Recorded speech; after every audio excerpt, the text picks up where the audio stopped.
Happy Thursday! Happy Thursday, Adam Pocious. Give me a cheers to everyone's Thursday.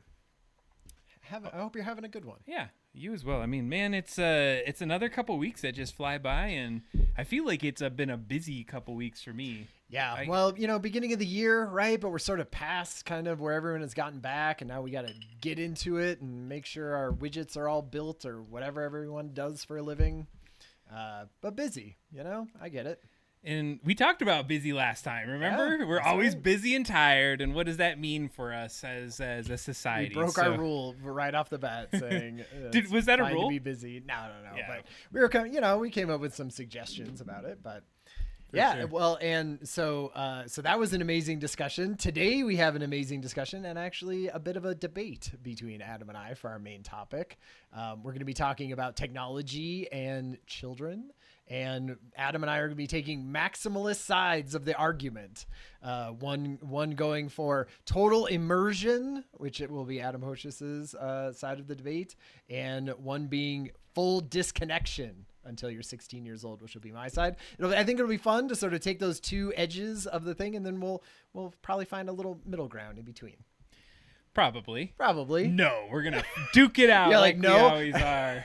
Adam is building a VR thing for his grandchildren, and I'm stripped all my children of their technology. They're gonna be a pod. They have these hoses that go down their throats. It's straight Matrix style. That's how we should live. It's Love done. it. End of discussion. In fact, Ryan, I did that to you last time. I gassed you, and you're in that tube right now. So this is all a thing. Help.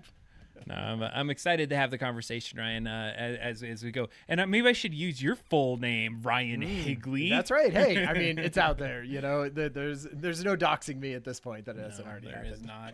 We are at episode 98. I'd been thinking about this. Yeah. What are we going to do different? God, we have to for do something. 100? We have to do something for the 100th. So if anybody has any suggestions, here's one thing I was thinking. Maybe pulling clips, right? Ooh. Like we could pull some clips from early parts of the show, right, and play them and talk about them at certain, if there was things that we remembered being particularly fun or interesting. I think it's just gonna have to take some legwork on our side. Legwork. I think there's some changes that we could do after the 100th. One thing I was thinking. Damn it, Stealth Mouse. Slaps. Of course it will be slaps. 100 slaps. Oh my goodness. Oh we man, could do that. No, I think hilarious that you brought this up. So one of the things that I've been trying to get good at, and Ryan, also thank you for the work that you put in outside of the show to get the podcast up on Spotify. I see it pop up and I get the notification that it was uploaded. It gets me excited. It's nice. a cool thing. I've also been working on the side, and I want to do some new fun things this after 100, like some clips that we can put in between, like the in-betweens we've been working on. Maybe do a little bit of a remodel of the studio, not necessarily the cameras and things, but just wanted to clean some things up, maybe get a new 3D printer, those kind of things. Oh man. But I do want to try to start putting some like socials out. Yeah. Just like fun in-between style things throughout the weeks. I found this out is that we should try to do 12 a month. Okay. Because I've done a lot of research, and they said if you do 12 on most of those platforms, that's where they prioritize you to actually be in that upper echelon of, and as long as you're consistent and you put 12 reels out, 30 seconds or. Could we just do it with old clips that we have? I think we could do it with I'm thinking like in perpetuity going forward. Every month we do 12 clips, and it could be me on a phone, you on your phone. But we have some hundreds kind of episodes, before we this can that do we could, that take as well. from just for because I feel like they're fun clips out of that. Well, and I figured every month we do 2 episodes. There could be at least like 6 clips out of the episodes that we do. Why isn't right? AI taking over this task? AI, look through right now, pick out the funny shit and edit it together for me. God, you lazy bum. And then let the AI watch all this. Who's going to watch all these things? No, if they're funny clips, I think human beings will watch them, hopefully. There's some ways to do that. So watch out for that. Ideas on the 100 episode. Yeah. Maybe there will be some slaps. But here was what I was going to say. So if you go to the website at doubledropdown.com, I started putting the episodes when we started at episode 40 on the website. So all the articles will only go up to 40, but all the YouTube videos that we've had go all the way back to number 1. Okay. And so cool. I went meticulously and renamed everything so that it has a continuity from episode 1 in a playlist that takes us from episode 1 of the early of stuff. our early stuff. Okay. And because we didn't used to call it the Hangout with Adam and Ryan. That's right. It was like the Adam and Ryan show or Double Drop Down. just random names. And so I renamed every single one of our on our Nice. playlist, and now we have a continuity from episode 1 to now. Amazing. The 100 episodes. So what a gift to everyone out there. The 100th episode. That'll make it easier as we go through it, picking out clips. If you find fun things, just make it into a YouTube short. Hey, nice. That's right. Love to see that. Hey, we did cheers. we got to cheers We gotta cheers when you again. have these kind of things. So I'm in for 16 months, y'all. I know you have more than me, though. But It's true. let's get it started. Questions for humans. Questions for humans. We have our first question for human of the night. Feel free to chime in if you are in the chat. What are you superstitious about? I guess, do you think of yourself as a superstitious person? I guess, to begin with? It's a great question, and I would say mostly no. Mostly no. There are certain things that make me uncomfortable, and I'm like, am I willing this superstitious thing to happen because I'm acknowledging this? Okay. I'm not a fan of the number 13. Oh, that's my thing. That's like the one superstitious thing that in ways of like hotel, floors, anything or something. like using it in numbering schemes. I don't like the 13th of the month. Okay. I don't like anything that revolves around that number, and it's just like I just get bad vibes about it. Friday the 13th, not yeah. February has a Friday the 13th. Nice. Yeah. All right. Well, watch out. It's such a weird superstitious thing. It's like little weird things happen on days or things around the number 13, and I think it's more. This is where I was. Am I just noticing it more? Right. Because it's the 13th and I'm hyper aware and I'm like, these things are always happening. I don't know. That's my thing. What about you? Yeah. I mean, I feel like I am definitely superstitious. Like I believe in sort of karma, which I guess is kind of a superstition type thing. Certainly for sports, like when Mariners are doing good, like that, I might like wear things or have, like listen to it. Like there was parts of the series where I would be like, no, I don't want to watch it. I have to listen to it because when I listen to the games, then they win, like silly things like that, where you try to have some control in an uncontrollable world. But a lot of that is usually mostly around sports. But I maybe like I remember stepping over cracks, right? Yes. And I remember I would try to, and I don't know if that's just like an OCD thing, maybe too, like just some sort of low level version of a thing where you don't want to step on that. But I remember doing that quite a bit and thinking, do you still do it? Yeah, I don't think so as much. I think that was more of a kid thing. I to this day do not try to step on cracks. I step around them. When I walk into work, there is this brick. Massive crack. There's this huge brick kind of, whatever. It's all laid out bricks. But on the sides of the bricks, there's a little tiny just concrete kind of walkway. It's not supposed to be really a walkway. And I always walk on the walkway, and I try not to walk on the bricks. And then I step over this part and go over there. What if every time it's the 13th of the month, you stepped on every crack? Oh, yeah. And then it would just negate itself out. And then you're no longer lucky. Or you're no longer unlucky. Okay. That's a good one. Do you have one here? A question for a human? I do. Yeah. This is a good one. Okay. This is one that I would love to hear from our chat or anybody. All right. What do you miss about how you used to think as a kid? And I think about this one because it also relates to some of our topics before. And I would say I'll start it out. One of the things is the way I used to think of time and how much it felt like I had a lot of it, and how, when you got to that last day of the school day, of the school week, and you just felt like you had this immense amount of time to do things. And then when you got into those things, it felt like the days were forever long. And then I just really didn't think about all the things that were happening around me. And I was like, it's my time to go play and like have fun, and food comes to me, and it was amazing. And I just thought how cool it would have been to like be back into that moment. No worries. Totally. Nothing to think about. Yeah. Ugh. All good things about not being a kid. When I think of this, the first thing that came to my mind was like my relationship with my friends.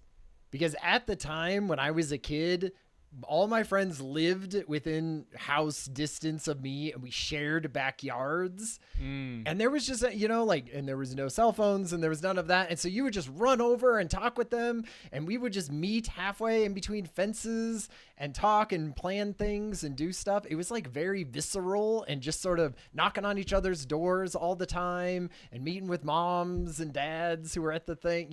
It was very hyper localized community that I didn't appreciate, afterwards, when you're kind of like, all right, more sort of silos. And so like your thought, the thing that you used to think is that the world was smaller kind of thing, or more like that's just how I assumed everything was going to be for the rest of my life. You know, and then afterwards you're like, oh right, when you're an adult and you have more responsibilities and you don't just live right next to the person that is your, you know, best friend, and you have to drive a little bit or whatever, like you know, miss out on that. I like some of the chats here. So the world will be a better place when I grow up. Right. Yeah. I think that's like such a kid thing too, because you I don't know, even today it'd be interesting because a lot of more connected people. We'll get into that in the debate, but you're right. I always kind of thought that we're in this constantly in a progressive, you know, society. We're doing things for the betterment of humanity, and as you started to realize, you're like, there's so many things pulling against that perspective. I even remember thinking about some of the Nazi Germany things, and like, my God, I'm glad that's behind us in history. None of that would ever happen again. Totally. Yeah. No, you're absolutely right. That is such like a kid way, and just in the time period that we grew up too. Like, I think specifically, and that your parents knew everything and were perfect humans, that they were like the oracles of everything. Or you're teachers, like, right? Like, I would do that too. Teachers or cops, you know, all of that. And then we had the no real responsibilities for sure. That's for sure. Just, that's cool. But do we even know what responsibilities were? We just had no concept of it. It's just, it wasn't even, it was like, you're what does the fish know he's in water? Yeah, fair. Okay, here's one on the opposite side of the spectrum. What's a clear sign you're getting older? Wrinkly ass head. All right. You're like really thinking about your skincare and lotion. Yes.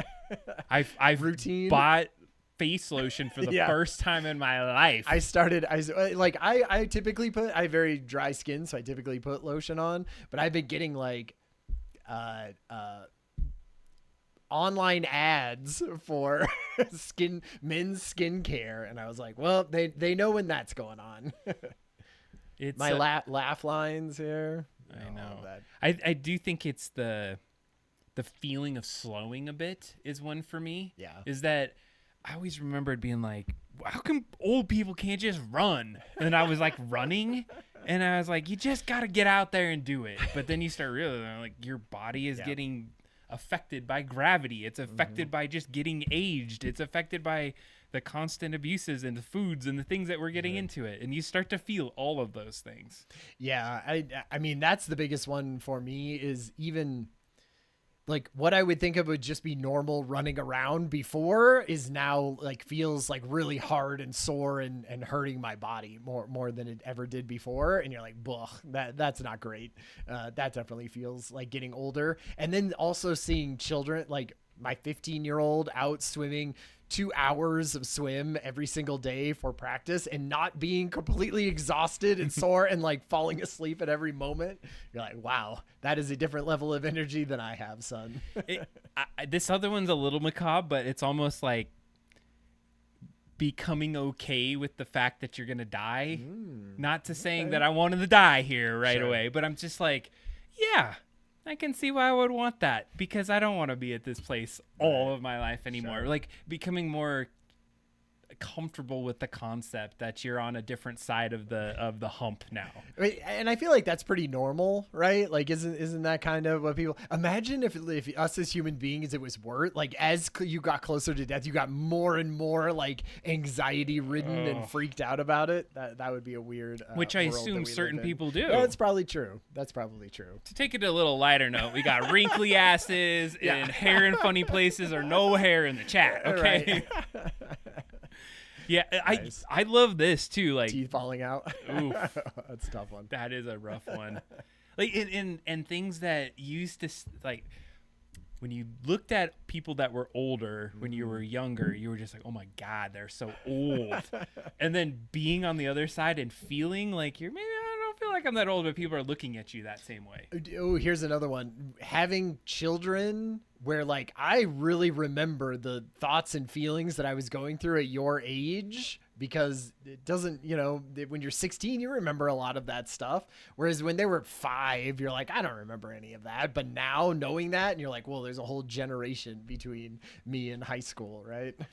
It's Yeah, this is a good one. Is that my kids are closer in age to some of my coworkers than they are to you. To me. I was like, oh my gosh, this is like crazy. I told Kathy's mom, I was like, Trenton is only 3 years away from being the age that I was when you and I met. And I was like, yeah, that was that one gets you. It's those, or the fact that I've lived 3 of my kids' lifetimes. That's a big one, you know. That's a good one. These are great. Having a grandkid. Yeah. Talk about that. Oh my gosh. It's this is the depression show. Oh man, let's get out of this. Do we have a bumper? Kidding. Do we have maybe a news bumper that we could play? We do have one, but this probably even makes us even feel more old. Oh, a bumper. You needed that. I know. I was thinking we could get a little bumper into the news. It's the news time with Adam and Ryan. There we go. Welcome to the news section. There was a bunch of fun stuff that happened today in technology, or this between now and last time in technology and creativity. Adam, first one up. This one is just a classic. Ryan and I have talked about many times. Moore's Law. Moore's Law. And number one, if you heard us talk about it, it's the idea that things are doubling in speed and exponentially. Transistors double the amount that they can fit into one area, which just increases compute, right? Every 18 months. Double in power every 2 years. Yep. And the idea that it's a law is also BS. It's not actually a law. This has been discussed. Reason we bring it up, yes, is that it's no longer the thing. We're starting to hit the limit. Yep, it's not happening anymore. It's the idea that these silicon-based chips that we're talking about, they have to go so small, the little transistors, that they're shrinking so small. It's extremely expensive, technically difficult, and we don't have the other things to make that every 2-year shrinking and growing thing happen. And I would say, even just from my own personal experience, my dad used to work at Intel, where, they would make all of these chips and do that. And like the failure rate on all of that stuff is really high because one little tiny itty bitty thing. That's why you have to wear the dust free suits and all of that kind of thing, is because, one little part. And so then it's ruined. And so the further and further and further and more complex you get, of course, you're one in who knows how many to even get one that works. And so I think it's just a fun little concept because we said it before, and reasons why it's not happening is there's new materials that are out there. Yeah. So those that are they're happening. Just trying different things, right? They're trying quantum computing, right, which doesn't take like that kind of stuff. They're using AI with GPUs. They're sort of boosting it up in that way. I mean, that makes sense to me. We've hit this sort of physical limit at this point, and now we're trying, branching out in different ways. I don't know. It seems to be going okay. AI seems pretty powerful. Well, and that's the thing. They're using software, right? And that's the new thing. Let's use AI. You don't need raw power out of your CPU. All right, that's interesting. Which it does potentially affect some of those. That's but yeah. True. This next topic, we just like to bring up insights. Of course, we talk about AI, but we get into the nuanced AI pieces and what's affecting us. And this particular one, we've talked about a couple times. We won't go into super big depth in it, but it's the small nuclear reactors that we've talked about. And so they call them SMRs, if you're not familiar. So small modular reactors. Yeah. We talked about some moon ones that are going up in Russia and US. That's right. Well, it's like the only way you can get it up there is if it's small. Absolutely. That there's a debate here of should we continue to go that route, or is it really going to save us the money and the time and the effort that we're doing with some of these renewable energies that are out there? Right. They're saying, hey, sustainable power, low emissions. There's not a lot of waste that comes from that, but there's still none that are built. There's still a lot more cost. The other big thing is, I guess, the regulations are a humongous component about getting beyond that. Yeah, I mean, in America, just in general, and plus people, are freaked out a little bit about nuclear power for lots of different reasons. But one thing that I thought was interesting with this one is, they talk about like you need water typically to cool rods and to be able to stop if you have this sort of like wild, a wildcat destabilization. that's a Halo line. I got it. But if you had something like that, you need water, and then like the water explodes because it gets too much steam and everything. So they talked about what was it? Oh geez, I had it. The molten salt technology, which I thought was amazing. It's like they take salt, and it's sort of it's not table salt. It's like a very particular type of salt, but it has a really low boiling point, and so they could pack everything in this salt really densely, and then it won't melt, and it will just cool through the salt. And they said then it doesn't, there's less chance of meltdown, and you have to use less water and everything, and you could sort of take the salt out, and it's not gonna, supposedly sort of leak into the ground like a liquid would do. It's more like a solid that you could pack up and sort of put somewhere out of the way. And so I was like, that's kind of interesting, because then you could do smaller ones without using so much water. But still, I feel like all of this stuff, no one's doing it for real, but there's a ton of money behind it. So maybe I'm curious here, because if you're still out there in the chat, do you even think about nuclear? Is that even on your radar? I feel like it wasn't. I feel like it wasn't for a long time, but now it is. Just because we need the power. Well, and that's the thing. It's like I hadn't heard it for years, and it was always like nuclear's bad. So I'm just curious, like whose focus is on any kind of nuclear or any of that. Yeah, I mean, are we close to fusion power? Like as well? I don't know. I feel like I always hear about it every few years, and then I don't know. Some Chinese firm does something the heat of the sun for half a second or something, and that's all I ever hear about it. I don't know. You got to go watch the Fallout. Get the little. Yeah, Mike is we're this close. Yes. By 2030, just kick it out 5 years and then come up with another excuse. My horse robot. This next story, it's kind of interesting, and I want to take a minute with this one, and it's because we're so heavy into AI, right? Yeah. And so, chat, do you use AI? Who uses AI on a daily basis? Yeah. I would love to know this. Yeah. Is there anybody that doesn't use I was going to say, right? It's I use it on a daily basis. My kids use it. A lot of folks use it. So if you use a model, I use ChatGPT a lot. I save a bunch of stuff. I have folders in there. I have prompts. I have GPTs. I do all this. I feel like I would feel bad if something happened to those files like that. It's enough of my life and enough of things that I refer back to in there that would hurt me for sure. To lose that out on it, or it would just be wiped. There's been a few times you log in and it's all gone, and you're like, and then like, it's got to load. Like, yeah. So get this: there is a professor who had been working in ChatGPT very specifically to develop some papers. He was doing grant writing in there. Mm-hmm. He was doing a bunch of additional research. He had built specialized assistants, and he had some publication pieces in there. So he looked at some of the settings. He's in ChatGPT Plus, and he, again, daily work, 2 years in, and he saw this thing that's about data consent, however you want to say it, and there's an option. So he's like, I'm going to turn it off. The instant he turned it off, deleted everything, all folders, all prompts, everything, could not get it back. He went to ChatGPT, he looked online, he looked in caches, instant, gone, no message to say that it was going to delete everything.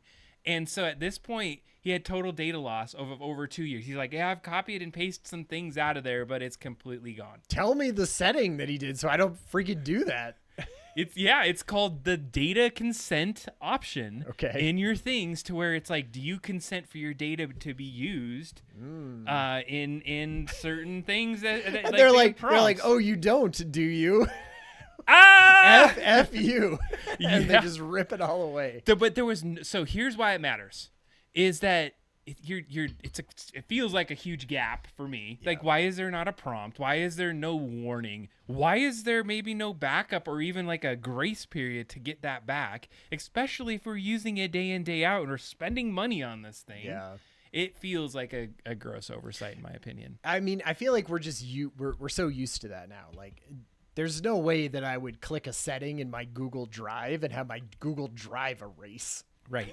Like there's no world in which Google would have a button like that would allow me to do that and never get anything back.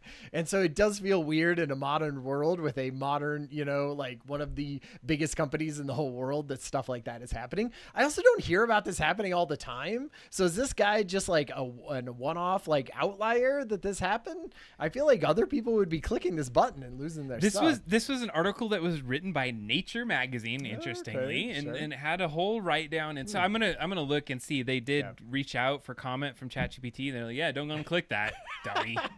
I love it. And I'm sure there was some other insights around it. But where it gets to me, this is where I'm thinking about it, is that we are saying agents are a big deal. Those are these assistants that we're gonna work with on a day-to-day cadence. And if you can just like wipe all of that out, years of that out, and have no even way for you to take that, like let's say you stop using ChatGPT, like can you take all of your stuff with you? Right. Exactly. Is there a way right now to even know. download? I don't even know. I love it's like it should have been are you absolutely sure this will delete everything? Please type your full name here. Like I love those where I have to type in delete for it to be able to delete. Kudos to people who put those in there. I feel like anytime I see that, I go, you know what? This is a pain, but you're worth it. You're worth it. Type in delete. Heck yeah. Anyhow, it's just an interesting thing to think about as we go forward, because it also made me think about not you even deleting it, but how quickly that can just disappear from whatever else is out there. If they want to pull it from you and you're done. Imagine cloud, going away at some point. You'd be like, all my stuff. Everyone would be totally boned. Should we talk about ads and ChatGPT? Let's go for it. Oh man, so this came out over the last 2 weeks. They're definitely putting ads in ChatGPT. We knew this was coming. We absolutely knew this was coming. 95% of their user base does not pay for ChatGPT. Each one of those prompts and all of that stuff costs them money. They put out tons of infrastructure build. They're losing money every moment. And Ryan's car is doing a bunch of beeping outside of the studio right now. He does it every single time. But okay, so even though there's for all of those reasons, they have decided they're going to put ads into sort of the free versions, and there's kind of like other tiers that they want to make of like maybe $8 a month versions that would have some ads in it. And I mean, and the collective kind of internet voice that shouted out all at once when this came was Adam Posh's exact noise, which was right? Because we know exactly what happens here. This is the exact trend that every single technology company goes through, right? It is, we would never do that. We're not going to do that. Sam Altman himself said that this was a last resort that he was going to do, which was this is months and months ago, obviously, but like, obviously they're at some sort of last resort. Either they were lying before, or they're at some sort of last resort, which like neither of those things seem great. Right. And we talked about enshittification.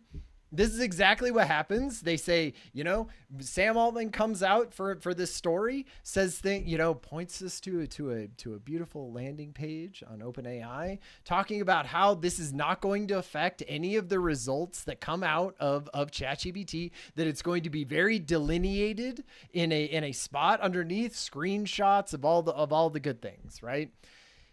That is how every single platform starts. If you look at we have screenshots of like Google in 2000, when they said we're going to start adding ads to Google search, said it's never going to do that. We're going to call it out very specifically. We're going to put a different color box around it. It's going to have a very highlighted section, basically, that tells you that this is definitely an ad and not part of the search. This is old school Google. This is old school. This is 2001 Google. Ooh, 2001. That seems like it's not that far away, but that's another reason why I feel old. So 2001. So this is 2001. I think 2001. It was around that time frame. And okay, so that's the same one.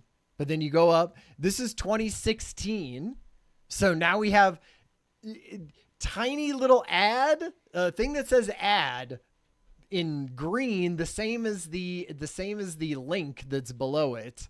You can barely even tell that is an ad. So on the left, yeah, it's like the title, the ad, and then you have and it calls out the ad for sure, but it definitely doesn't, call it out nearly as much as they said it was going to. And then I had this one where I took this morning, and this is how it shows it now, which is, I would say, slightly better. At least the sponsored products up there are big. The title is somewhat big, but it's definitely still the very top thing that you see. It's certainly influencing the search that you are doing. Just an ad. It's just, and so anyway, so yes, so the outcry of the internet was, this sucks. And of course this was coming. And of course this is terrible. Now, what I wanted to ask you, Adam, do you use ever ChatGPT to like look up product recommendations and say, which do you think is the better laptop to buy, or which do you think this TV would be good? I actually do. Yeah. And so I was thinking, like, couldn't an actual ad platform inside of ChatGPT, I feel like, could in some ways maybe not suck if they didn't try to do it the exact same way as Google has done it, which is just put an ad underneath. Like, I could see like turning on ad mode, let's say, or something, or you'd be like, I want to learn about products, right? And buy them. Like, I'm looking for a TV right now for we have like a new room, we have a new place in our house, and it needs a TV. And so I'm like, oh, they're going to go on sale for the Super Bowl. And so I've been using ChatGPT and Google Gemini to do research. And I was like, say that there was ads in there, and they would be like pointing me towards things that were like, hey, Ryan, you said you're maybe looking for a TV, and this one that you said is 40% off right now. And then at some point I could chat it back and I'd be like, I already bought the TV. Shut the fuck up. Right. And then it would be like, okay, I'm never going to tell you about that ad, which happens now in ads, right? Where you Google something and then you're still getting ads for it 3 weeks later after you've already purchased it. I don't know. I was sort of thinking like, hey, what if ads were different on ChatGPT or in AI, and maybe they could do it in a way that wasn't just awful. I don't know. What do you think? I just hate the idea of ads in anything, to be honest, that in the way that you'd have to put ads in, and I'm saying it from a kind of a capitalist, you got to get eyes and engagement, is they're not going to make it optional, and they're going to want to make sure that it's like constantly threaded into things. And I think it's way more nefarious of how it could be taken in an AI, because it's a lot of text-based things or images that can come in. So it could be very much more suggestive in ways. If you're like, hey, yeah, I really want that like TV, and then you're like talking about some sort of script you're writing, and you're like, and so yeah, he walked in the room to see that Samsung TV, and it was an awesome 42-inch TV. Totally. His friend said. I think they would get absolutely. Don't you think people would absolutely rake them over the coals any AI place if they were they'd be like, that? yeah, I'm sorry. I mean, it's just that was out on the internet. It trained on that. I'm really sorry. Whatever, you need that. So nuts to you. It's like Samsung stuff is out on the internet, friend. Yeah. I'm sorry that I rated it as the #1 TV to purchase this holiday season. It sucks. Like, think about YouTube back in the day. Like, you didn't have ads, then you kind of had ads, and then you could skip ads, and now you can't do anything, and it feels bad. Yeah. We can't get it. I was just, I guess the thing was like, gosh, could somebody try something different in this era? That makes purchasing, because I am still going to purchase from companies, right? Like, I am going to purchase products from companies. That is just going to be a thing in my life. And what if that actually, I could conversate with them and I could get deals and things like that when I needed them, and turn them off and turn them on at like certain times, I don't know. I feel like there could be something out there for that to make it less intrusive. Here's the thing: is that I don't think it's going to be ads. I think it's just going to buy things for you. Gosh, they've already talked about this. You're saying I would just allow my AI to purchase things on my behalf, and they would just show up, and I would give it a budget. That's where we're going. It's like, I need to do something for some entertainment. That is kind of interesting. I could absolutely see if I was like, okay, AI agent, I need to buy presents for people. Figure things out. What do they like? What do they do? And then just purchase them a gift before their birthday that is on my calendar and mail it to them and, give it a little heartfelt, thing from me. Wow. There you go. We've already done it. We figured it out. Trademark that. You can have that one, Amazon. No, do not give it to Amazon. Ugh. All right. So one other thing, just so we're on the topic, and this, Mike and Zool, you may appreciate or not appreciate this one, is I just heard about this. Not enough research to like say it's factual, but there's been some conversations about if you're developing an app now or some sort of technology using AI, and ChatGPT was one of those examples. They're like, hey, you should probably give us money if you make a successful app using our platform. And so there's this going that Unity route, huh? Yeah, they're basically like, hey, you're using our crazy model to do these things, and you're making software. Money. So we need to get our cut of what that's looking like. OpenAI needs their beak to get wet.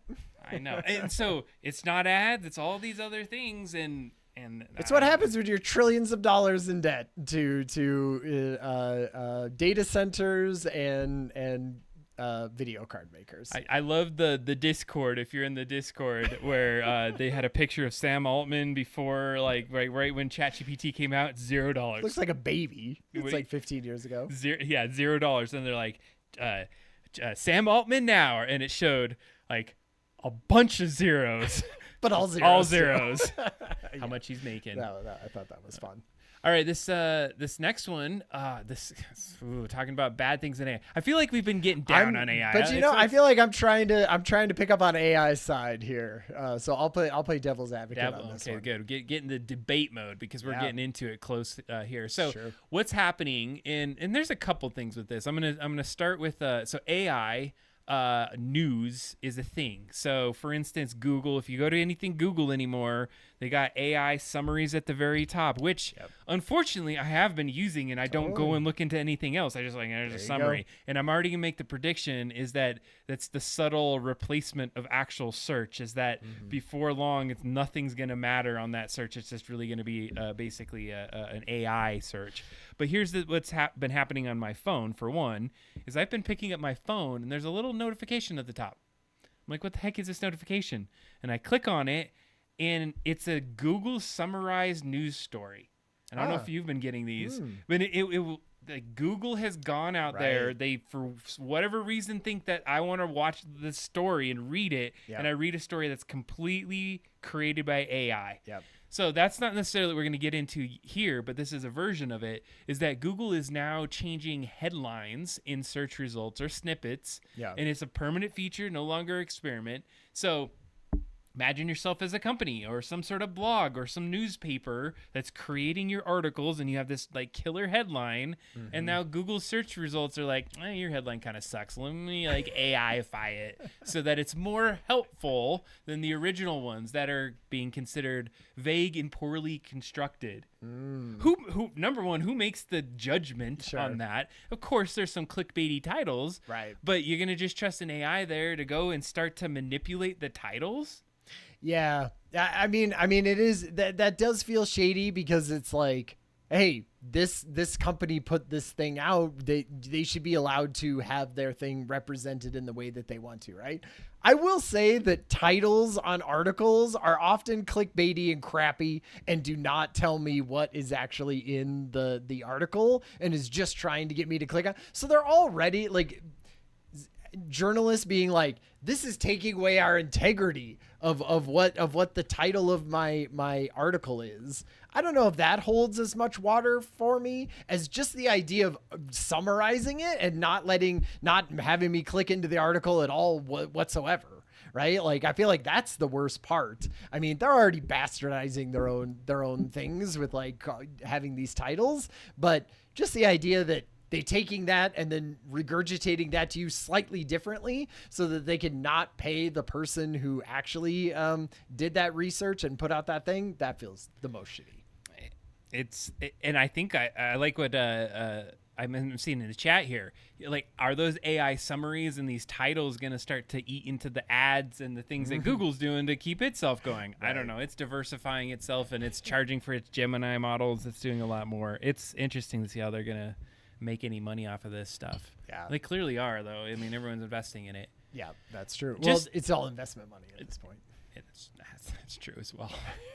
I like one thing that Mike Azul kind of pulled out of the chat. It said is Tesla is stopping production of its Model S and X to transition their factory in Fremont, California to favor Tesla robots. Whew, man, I had not heard about that, but that seems either very bad for Tesla cars or very thinking these Tesla robots are going to take off. Huh? I saw an interview, and I'm going to just say I don't remember the names of it. There was a gentleman on there, very famous person in whatever field he was in, but he had made some comment, and the comment is what stuck with me. He's like, Tesla in about 10 to 15 years will never be known by their cars that they've made. It's going to be about the robots they're creating. And so that's pretty telling that they're seeing that that's going to be the future. We're going to have a fun robot horse to look at the end of this. Oh, you already, yeah, we'll talk about robot horses. That's great. If you haven't seen Robot Horse, man, get ready. Yeah, get ready. We have a video of it. Amazing. We got some pictures good. Going into production too. So yeah, we'll talk about this. Not 2050. But before we get into that, Apple decides to use Google Gemini. Getting back to the Google Gemini, Apple kind of whiffed on their Apple Intelligence. So they're like, I can't go to Microsoft. All right, Google, come here. You would think, though, that, like, doesn't OpenAI feel more Apple-y, right? Like, you know, sort of more independent, not, I mean, Apple and Google, they feel like oil and water. Like, they're the most, you know, competitive people in the entire world. It feels like you would go with OpenAI. Possibly. I don't know. Why would you say they're competitive like that? Apple does hardware really, really good. They're not. I mean, they do some software pieces. And they're Google's like phone. They're like phone. Their computer. Their operating system. Like those are the only two players in the game, basically. I would say Google's more software. Apple's a lot of more on that hardware. Yeah, and their own proprietary software. Regardless. Yeah. Apple's teaming up with Google. Yeah. They're going to power the next generation of Siri. Yeah, and I heard like not branded Gemini. So it's not going to be, you know, there's not going to be, when you do it through Siri, there's not going to be, powered by Google's Gemini thing. They whitelist all of this for that. I mean, to me, this feels definitely like Apple is saying, oh my God, we have to get into this game somehow. And we have completely crapped the bed on making our own AI. So we got to, you know, we just have to pay someone to make this, you know. That's it. And I think why they went with Google, this is my thought to your question, is because Google is a lot bigger of a company. Yeah. And they have shown how to make things for profit or be able to turn a profit. They have a lot more people, a lot more. They're potentially their models are better than OpenAI, and there might be a way that Google's like, yeah, we can get you this whole division. Give us $1 billion a year.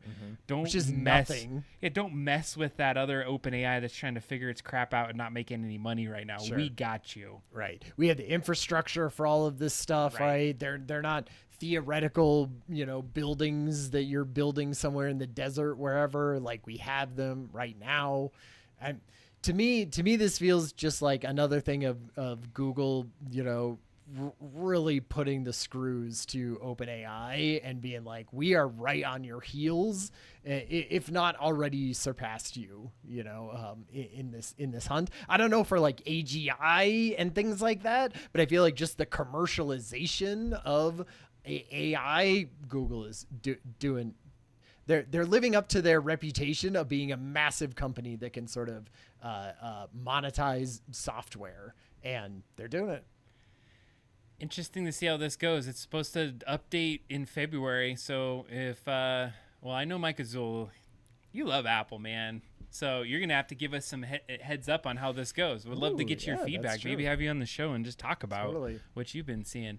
This next one is another interesting one, and Ryan and I are probably too stupid enough to know exactly what this means. But there's been some hype about it. It's a thing that was called ClaudeBot that has now been rebranded to Moltbot probably because there was some weirdness with the name. Sure, but definitely went viral this last week. So what they're saying is it's an open source AI agent, and it's basically exploding in popularity at this point amongst a lot of the developer folks. They're kind of like thinking this is the Linux moment of AI agents. Right.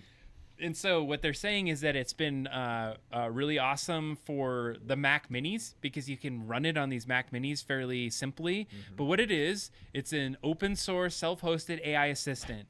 You can manage things like emails, calendars, all the automations you do, but you can run it locally on your own computer, so you don't have to like be dependent on the cloud for this agent to work. Now you plug into the bigger models, you can plug into the OpenAIs or the Anthropic and those different kinds of tools, but you can also plug it into a local version. So you have this local agent, and you have a local machine that you're able to do it. You can do that, and you have your own agent and model that you own and use and manage. It's weird. It's almost like some people, might have suggested that be the future of AI. Was that you, Ryan? You wanted your own AI model? I feel like agents? that is where we're going with all of this, is localized, servers in your house that has your model that you have and is trained on all of your data and protects you from outside AIs, and is just my own little Jarvis there, straight my little basement. I love it. I want to do it. I'm bought in. I want to get a version of it. Okay, awesome. What does so basically? I mean, could you do this as if you had a Mac Mini?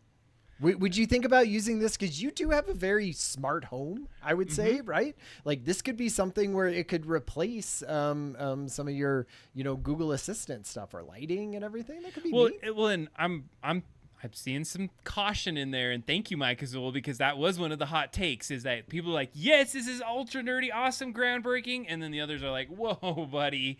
This is you're gonna wire these bots into very sensitive parts of your life. Sure. You get that hacked, and you're over. Right.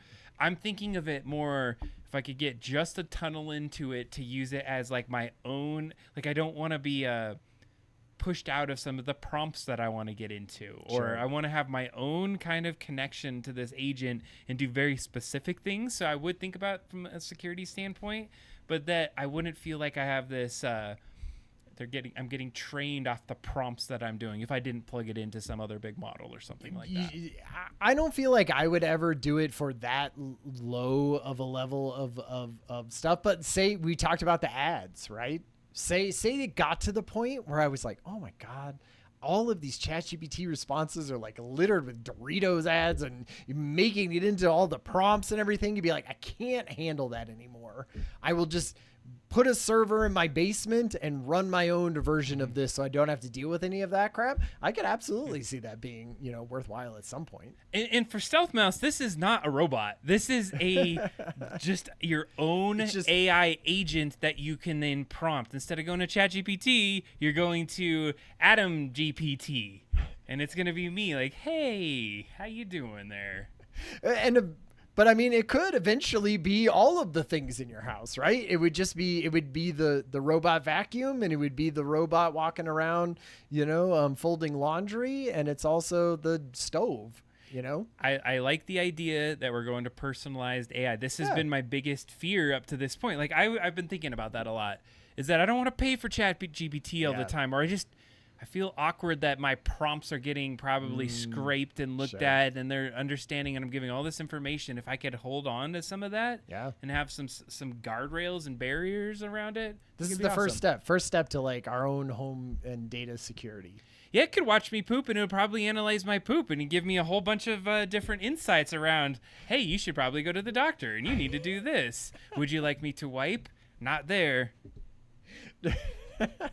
I love this. I love this super amazing future we're headed towards. It's amazing. It's amazing. Like, I imagine the future where it's like a Fallout future where some crazy thing, we're all dead, but all our little AIs are still running our houses and everything's pristine and clean. Yeah. I don't know. Around my like skeleton. All right, we got a couple more before we get to the main topic here. Davos was this last week or two, and you know, that is just like really rich people, really influential people come to a place and they talk about, you know, things that are world changing, and they are often world leaders. And the you know, lots of people said things. Donald Trump said really dumb things about Greenland and stuff. We won't even get into that. But the two of the biggest players in AI were there, and they were having little forums together, and they were getting interviewed. And so it was basically, let's see, Dario Amodei, which he is the CEO of Anthropic, and Demis Hassabis, who is, you know, Google DeepMind, right? Basically in charge of like AI at Google. And, you know, they said lots of things, like none of it necessarily super worthy, but there was a couple little tidbits. And one of them, I think specifically, was just AGI predictions. Man, from these top people, that just keeps falling, right? Dario Amodei, that dude is thinking in like a year, like between a year and 3 years, we're going to have full on AGI. You know, he is like at the very bleeding edge of thinking that. And Demis Hassabis, like, he's sort of maybe towing a little bit of a line even for Google. He's sort of like, maybe by 50% by the end of the decade, we might be there. But man, that is a lot sooner than that dude was saying it like even a year ago. And same thing with both of them. And this could just be like a stunt, you know, this could just be a thing where you're like, hey, you're a big tech company, you want investment. And so you want to say, man, look how close we are. Of course you need to invest right now because we're going to run out of time. We're going to get to AGI. So it could be that.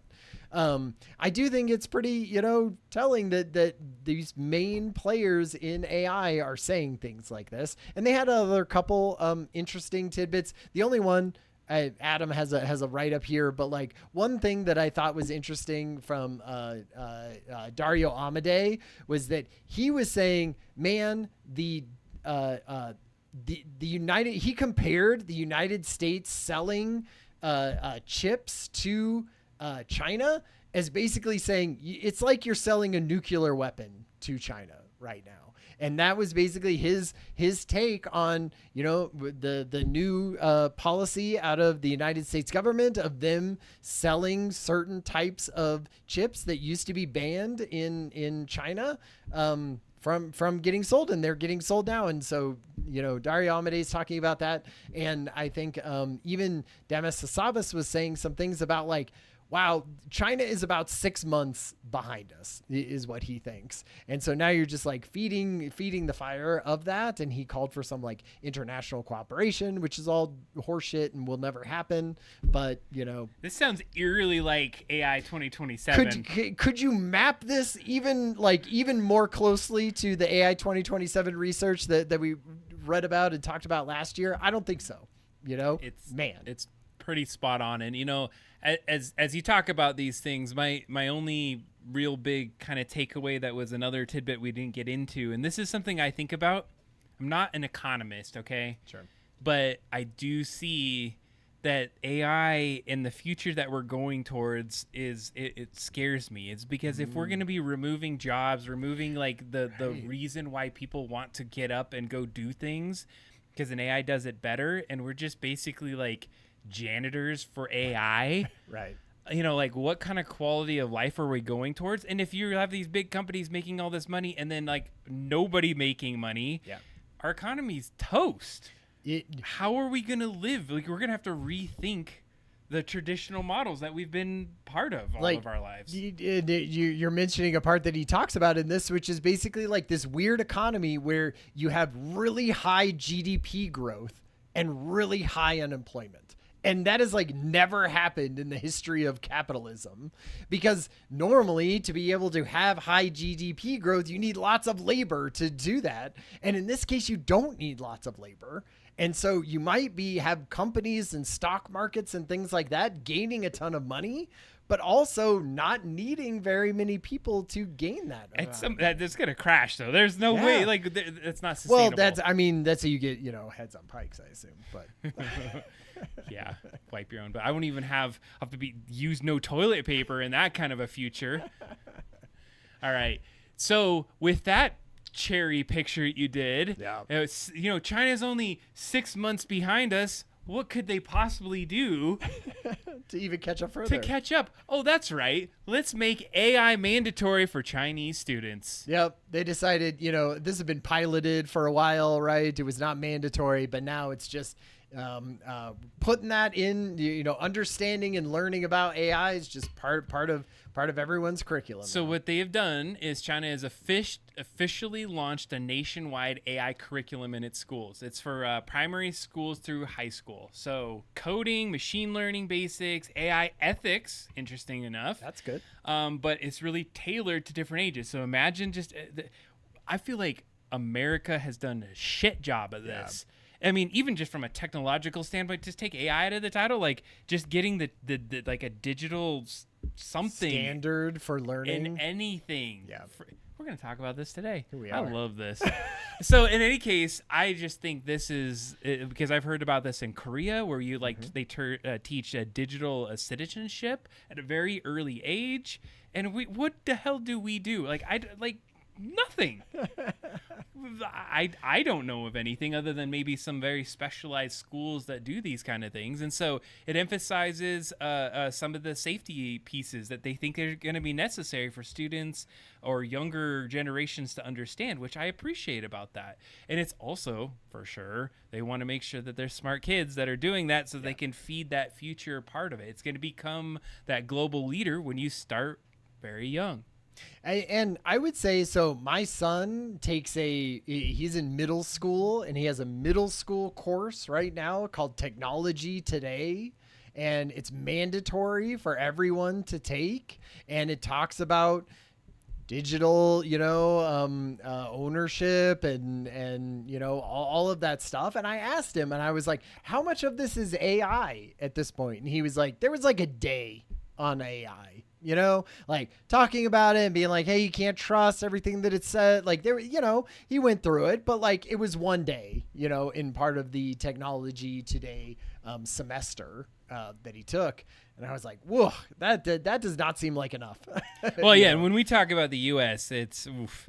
In some of the critics on the Chinese side, or even skeptics, or maybe even people that are like, hey, is it really about education, or are you starting to pad yourself for that workforce in the future, which we kind of discussed, sure. But I think it's a very viable thing. I just like the idea, though, that they're thinking, okay, things are changing, so we're going to have to do different things, and we're going to make sure the curriculums adapt. And I hate that we're in an area that doesn't think about that. Yeah, current administration that doesn't. I'm really excited about this next one. I don't know if you're excited about it, but we got to talk about Corleo.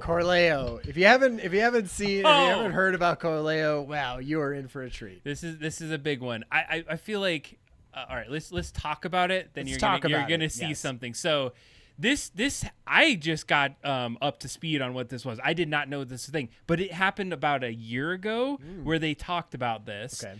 But the reason we're bringing it up now is because it's going into production. They're moving up the timelines, people. Kawasaki has, and I mean, they make motorcycles and other cool things. They've unveiled a robot horse called Corleo. And yeah, you can ride it. You can. Of course. So they're trying to push beyond the motorcycles, and they want to create this robotic kind of thing, and it's crazy. It's crazy. I want to hear what you you would ride this thing. And so it's pretty ridiculous. Yeah, 2 Kawasaki jet skis. So it's pivoting towards robotics. And I mean, these are the kind of things that, these kind of companies have to think about. I remember when the movie with Will Smith, what was it? The iRobot had come out. and they were laughing about like him riding on a motorcycle, like, oh, you're riding on that, and it runs on gas, and they're like ridiculous, like crazy. But now we're talking about freaking robot horses in the future. I'm like, oh my god, we've like surpassed that. Who cares about freaking gas anymore? So let's take a look at this. We have a video that we're gonna pull up here in a second, and gosh, if you are listening on the podcast, please at this point to tune into the video on Spotify, because this is great. All right, here we go. I don't think we need to listen to it. There's no listen. Okay. We're going to be just watching this. So, of course, this is this is not real footage, obviously. No. Wait. But they're giving you kind of perspectives of what this thing is destined to do, or they're trying to design it to do. And they have certain models apparently that can do some of this. Yeah, oh like my God. It's supposed to be like you lean to one side or the other side, and then that's what kind of steers it, just like a horse. There's no reins necessarily. There's more like a handlebar. They got a little screen in its head. Yeah, like, I mean, you got to know how many miles per hour you're going and stuff like that. I mean, they show it freaking galloping. They show it like horse. Climbing rocks, like it's a bighorn sheep. I mean, this thing, it's like, think about a four-wheeler or an ATV or some kind of like motorcycle, but instead leaping. Leaping over crevices, but instead of wheels, think about it as legit like legs of, I don't know, what is it trying to mimic? It's not bent in the right way for a horse, right? Yeah, that's kind of how horses' legs go. Now, okay. I find this an interesting kind of shot. I'm going to pause here. So I'm predicting that this is the fuel source. Yeah. Either it's got to be batteries, saddlebags, right? Saddlebags on the side there with its that's with in its lunch. I think that's inside of it. Yeah, so this is the cross section, and so up in the front, you kind of you almost see the version of a motorcycle that's now transitioned to have legs. Right. Now the lake part makes sense to me, because if you're gonna go all terrain, you got to get something that can navigate that. Yeah. I mean, it would be super cool. Like all the stuff that they're showing here. Oh, yes. Do I want to rent one of those and run through the forest on something that can like keep me very stabilized and all of that? Now, could that actually happen? I don't know. And then you look down, you have your little GPS. So here's what I would say. When they look at that. What's that about? It's like projecting it onto the ground or something, or showing you in your little heads up display. I will say that when they very first did this a year ago, here was their timeline, 2050. 2050 is when they said that they would probably have this coming out, which is 25 years in the future, which I can't imagine any company projecting something out that far in this technical climate. It seems ridiculous. But then that's where they said today, they were like, oh, not 2050, 2030. So they pushed it back, and now we're in, 20. It's like we are not that far away from 2030. Would you buy that? Chat. Is that a thing that you would get into? Would you be into that, Adam? Man, I kind of have so I used to four-wheeler a lot.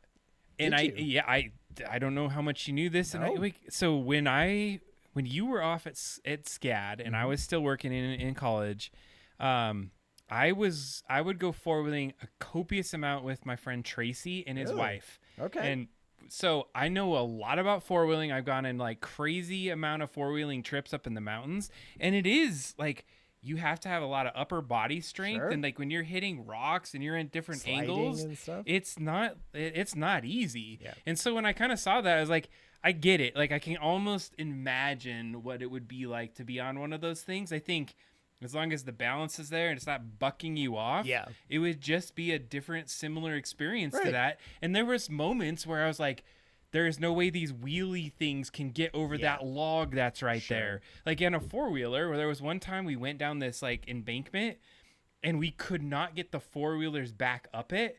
We had to lay on the ground on the side and throttle ourselves this thing slowly and inch out. And so when I see this, I think, would that overcome some of these other things that like motorcyclists or four-wheelers could never even do. And you're now going to explore other things that are crazier that you can never get to. Totally. Yeah, and I see that side of it. Mike Azul in the chat says nephew majorly effed up his ankle on a four-wheeler. Can't imagine what this would do. Stealth Nelson saying hard pass. Like, I could also see that, right? Because man, you can really easily mess yourself up on a four-wheeler, right? And so imagine this thing going up on a crazier thing and having to like not only recognize where you are on it, but also trying to navigate the terrain.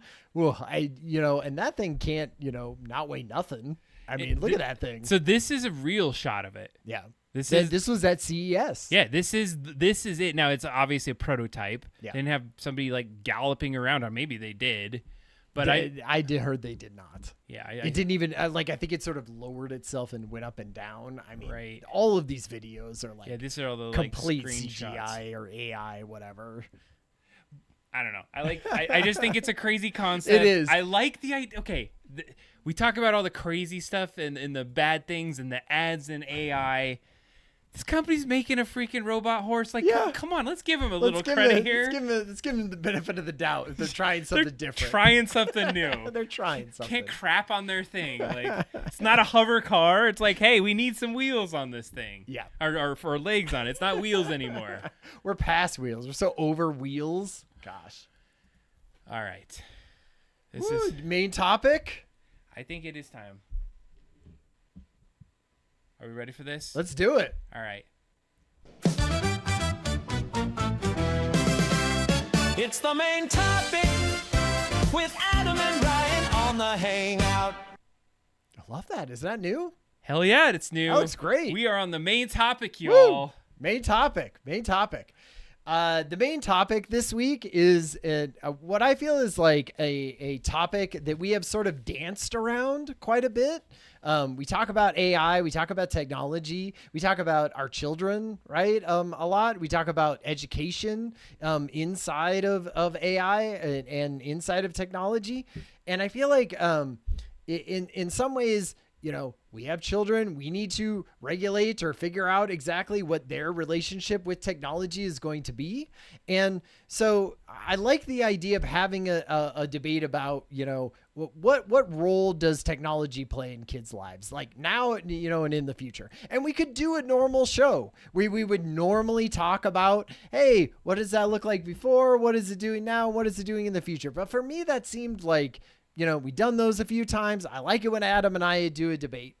And so I thought if we were going to do a debate, let's do a debate with like the very polar opposite sides of this argument so that we could sort of see and kind of, bump up our expectations or our assumptions about, kids and technology and sort of, maybe come to a place in the middle, certainly, but look at the extremes on each side.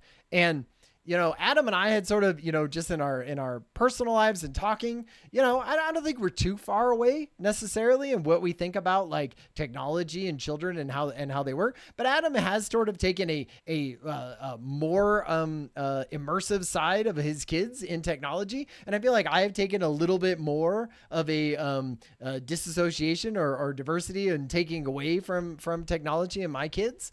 And so we thought, well, okay, we'll take each one of those sides. And so, yeah, Adam, go your thoughts. No, I think this is an interesting topic to jump into today because there's a lot of things that have happened even recently in the news. And I'll give you an example is in Australia. They've been able to say, hey, you know what? We don't think you should be in social media at until you're age 16. Yep. There's been a lot of different legislation that's starting to happen across the U.S. in certain ways and saying, hey, we want age verification for you to be able to see these kinds of sites. Right. And so there's certain things that are already starting to come out that say, hey, we're going to limit some technology pieces. And so I think this takes it a couple steps further to say, hey, at what point can we say that, hey, maybe you shouldn't have any technology in your life versus, what can we do with technology? And I love the kind of breakdown. So what the idea for tonight is that we're going to give each other a little bit more of a platform. Yeah. I'm going to be biting my freaking...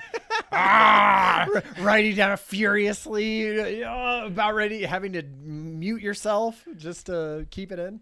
Absolutely. And so that we can understand what these these very polarized positions might look like. And I think as we get to the end, then we can say what seems a little bit more realistic. And so Ryan will be taking the side of, what if we did not have technology and we were able to say technology isn't something that's part of your life until 16? The disconnection, basically, argument.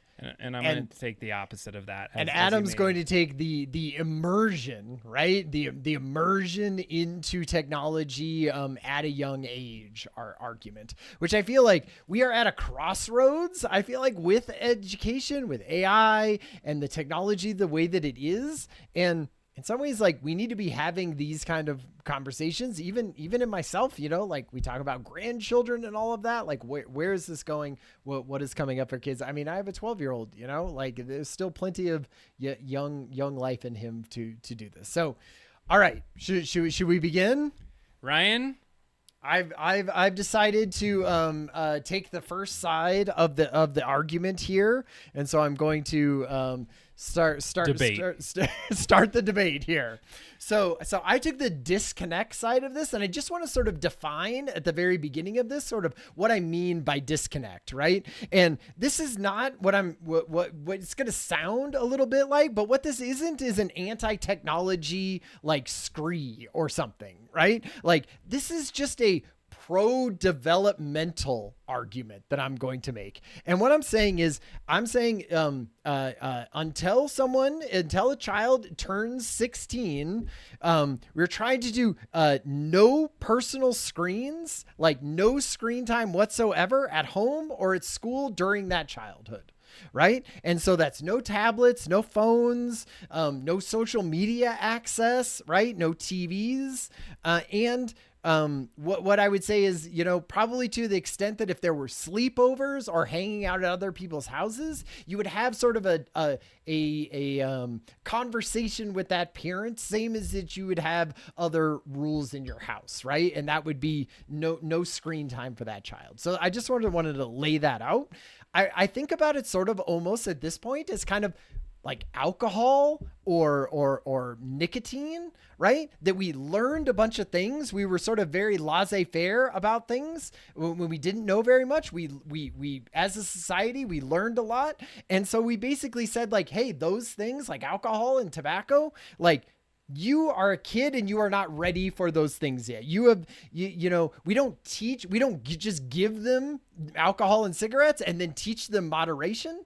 We basically say, like, hey, your brain isn't developed enough to make decisions about those things, and they are going to be part of your life probably at some point, maybe, but you will then have the judgment to make that call. And so that's what I'm sort of saying for this argument that I'm going to make is think about it in that kind of way. And what I would say is kind of the core thesis that I'm thinking about for this argument is that we are sort of optimizing for the wrong outcome at this. Like, before, we were taking children and then we were building them to be productive citizens and get jobs out in the real world.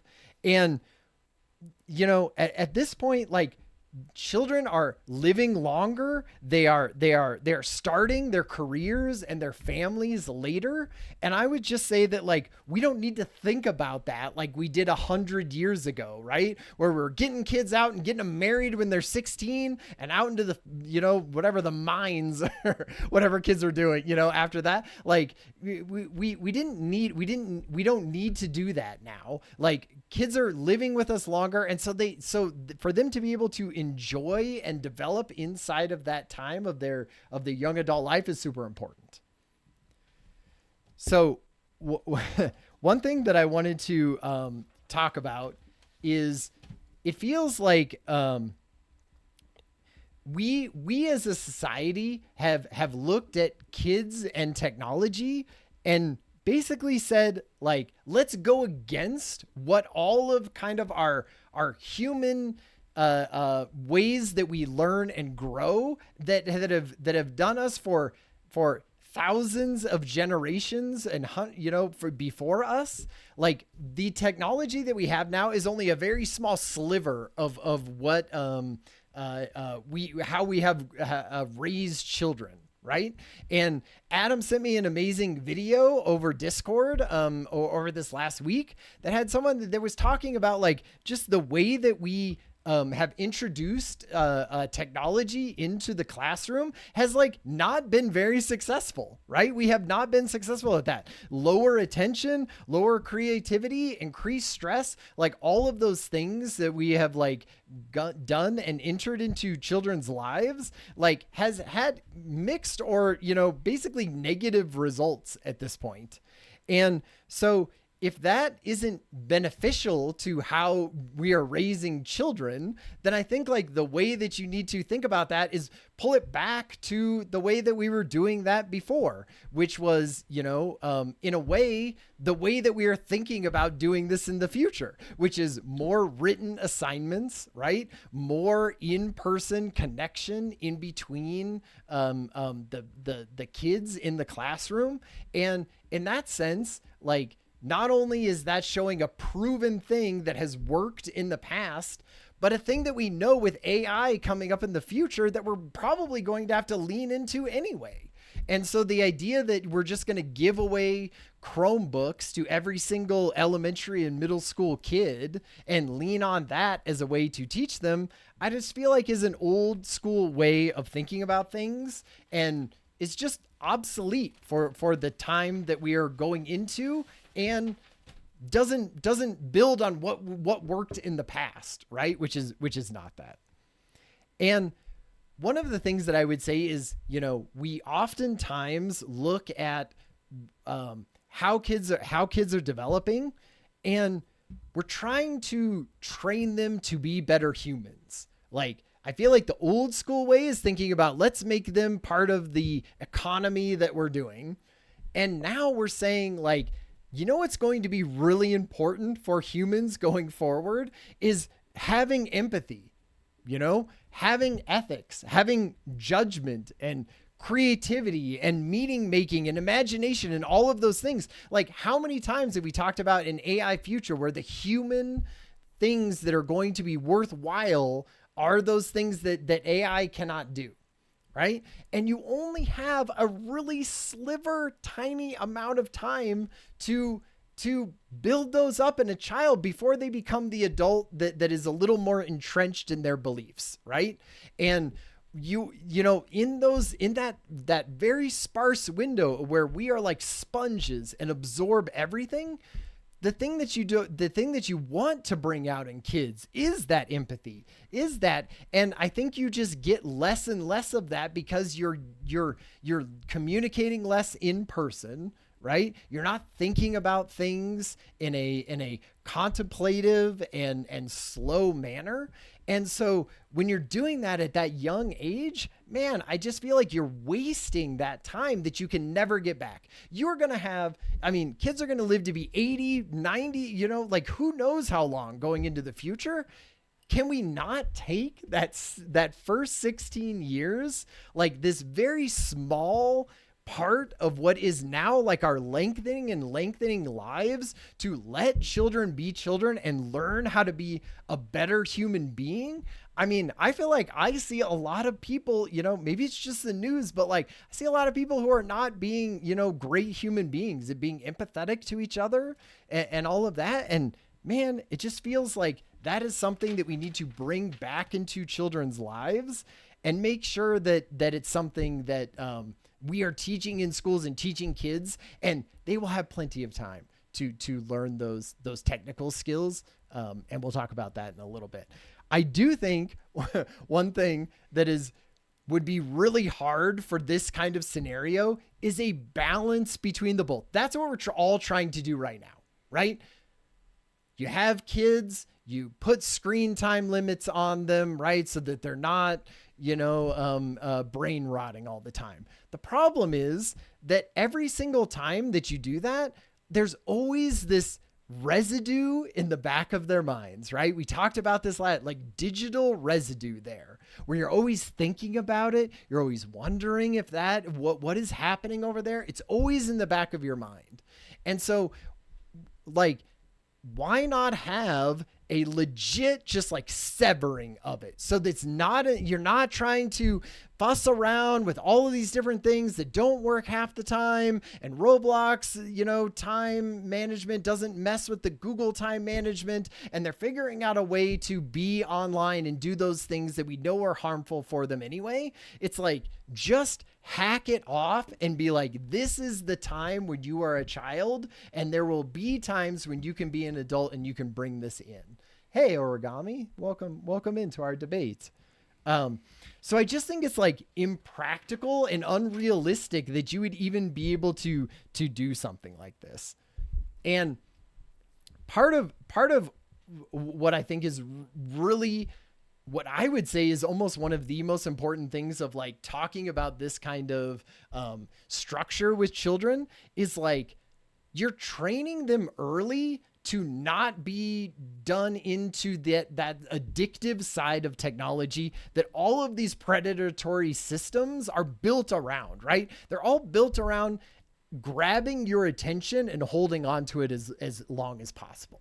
Right. And that's where their models are around and everything. So let's say we all started to, on our own, say, great, we're not going to give in to that. We're going to raise children outside of that bubble. And then when they're more developed and they've spent 16 years of their lives not interacting with that, when they go out and then start downloading Instagram and start downloading TikTok and YouTube Shorts, they will have like a better understanding of themselves as humans, of what they want to do. And they won't be, hey, Origami, thank you. And so, sorry. That is a subscription. Love it. I appreciate you, Origami. Love that. Thank you. So what we would say is like, they're already going to be trying to get pulled into that. And now if they go in at 16 with a lifetime of not having to deal with that, that means that those technology companies are going to have to like, come up with different ways to get people interested into their stuff. Whereas they weren't able to allow them to addict them as children, basically at this point. So I think that's a key part of it, is you're kind of like training organizations not to build models and build things with that, because you have a whole generation that wouldn't grow up with it.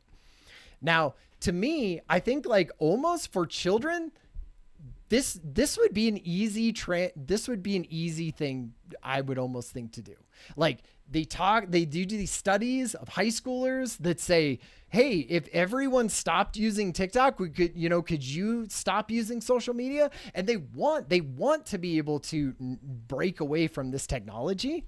And I almost think it's harder on our institutions and our parents more than it is on the children themselves, right? Because children, especially before the age of 16, they want to play with each other, right? They want to do exploration. They want to do storytelling. They want that social connection.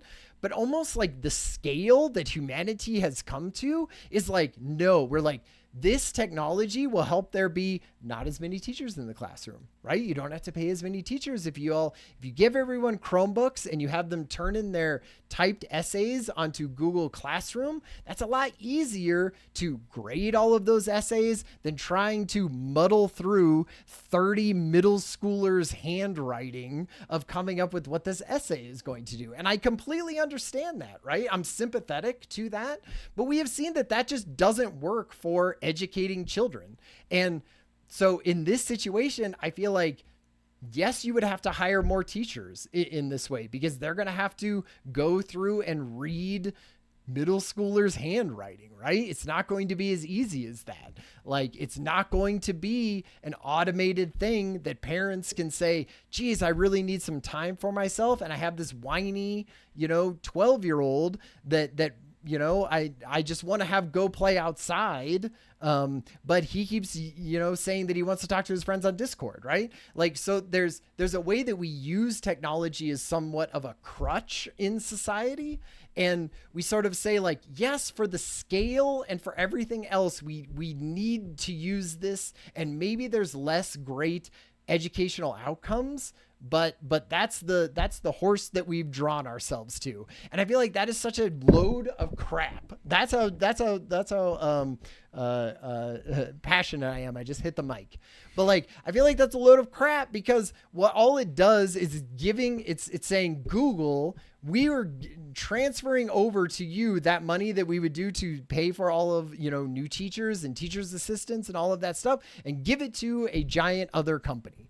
And so you're just also giving that to them and not focusing down on your community and your people and having more, connection with people in their lives, which we know is part of, we see that is part of schooling and young education that is super beneficial for people, especially in that empathy inside that we've already talked about being incredibly important for the future. Now, I know, like, as I sort of get to the end of my little, section here in my 20 minutes, is often these types of things are not going to happen from like a top down level, right? I would not imagine that the United States government would come up with something that said, we're not going to be using any technology in schools, and there's a law against 16-year-olds, having cell phones or whatever, right? Likely that is never going to happen. But what you can do, and what I feel like is happening right now, are sort of like social norms that oftentimes are like the baseline and the foundation of what you need for sort of a movement like this. And we've already been seeing it happening. Like, kids, parents buying their kids smart watches so that they can send messages and and sort of like be outside, but not have a full on screen or anything like that. Some sort of tracking thing that they can do. And I just think some of these could be like age-based expectations, right? I have friends who have small kids, and they say, when your son comes over, could he not bring his cell phone, right? Or can he turn off his cell phone because we only have certain amount of times, and the kids have dumb phones, right? That can just text. And I feel like all of these types of things, if we can use things like shared languages about, a tech-free childhood or, screenless parenting, I feel like that takes you a long way to things like slowly changing in this direction. And, we talked a little bit about the beginning of this, of like Australia and how Australia is passing laws that say like, hey, we're age gating some of this technology. And I feel like as more of these, say Australia comes out in a couple of years and says, this is like extremely beneficial to our students, I think you're going to start seeing more of this, more calls for this. And I feel like in previous times, I would say, wow, it would be really hard to not have technology, right? Like, it would be really hard to say, gosh, we're not going to teach kids how to code. Like, I feel like that is what everyone said for the longest time. Like, this is how you get these white collar jobs, right? Is you're going to be learning the technology skills that are going to push you into the future. And I just feel like what we are looking at with AI coming forward, like, is coding a skill that we really want to hammer into kids? Like, I don't necessarily feel that it is. I feel like we're going to be talking and orchestrating AI agents like more and more in our lives. And that just means less technical skills that we need to be amazing at, right? And more about like how we are interacting with each other and how we are building the connections and the things that make us human, right? That we have seen time and time again from a bunch of these studies that I haven't mentioned, but I have in my notes here. I will put up in the in our Discord in the show notes. But like, they really just show that like, if you introduce this technology too soon, it has detrimental effects to kids. And the way that you can get around some of that and some of the attention that it's going to take in the future, some of the concentration, some of the ways that that kids are going to interact with technology in the future is going to be so much different than it was 10 years ago. And definitely different than it was 100 years ago, which is still kind of what we're trying to use education of young children and just the parenting even of them, we're trying to fight the last battle, in that sense. And I feel like the way that you fight the future battle is by preparing humans to be humans. And you only get one shot at that childhood, and you got to take advantage of it when you can. And technology is sapping that creativity and that imagination away from our kids. And the only way to get it back is to complete disassociation with technology. And so that's going to be my argument for the act of disconnecting our children from technology. Thank you.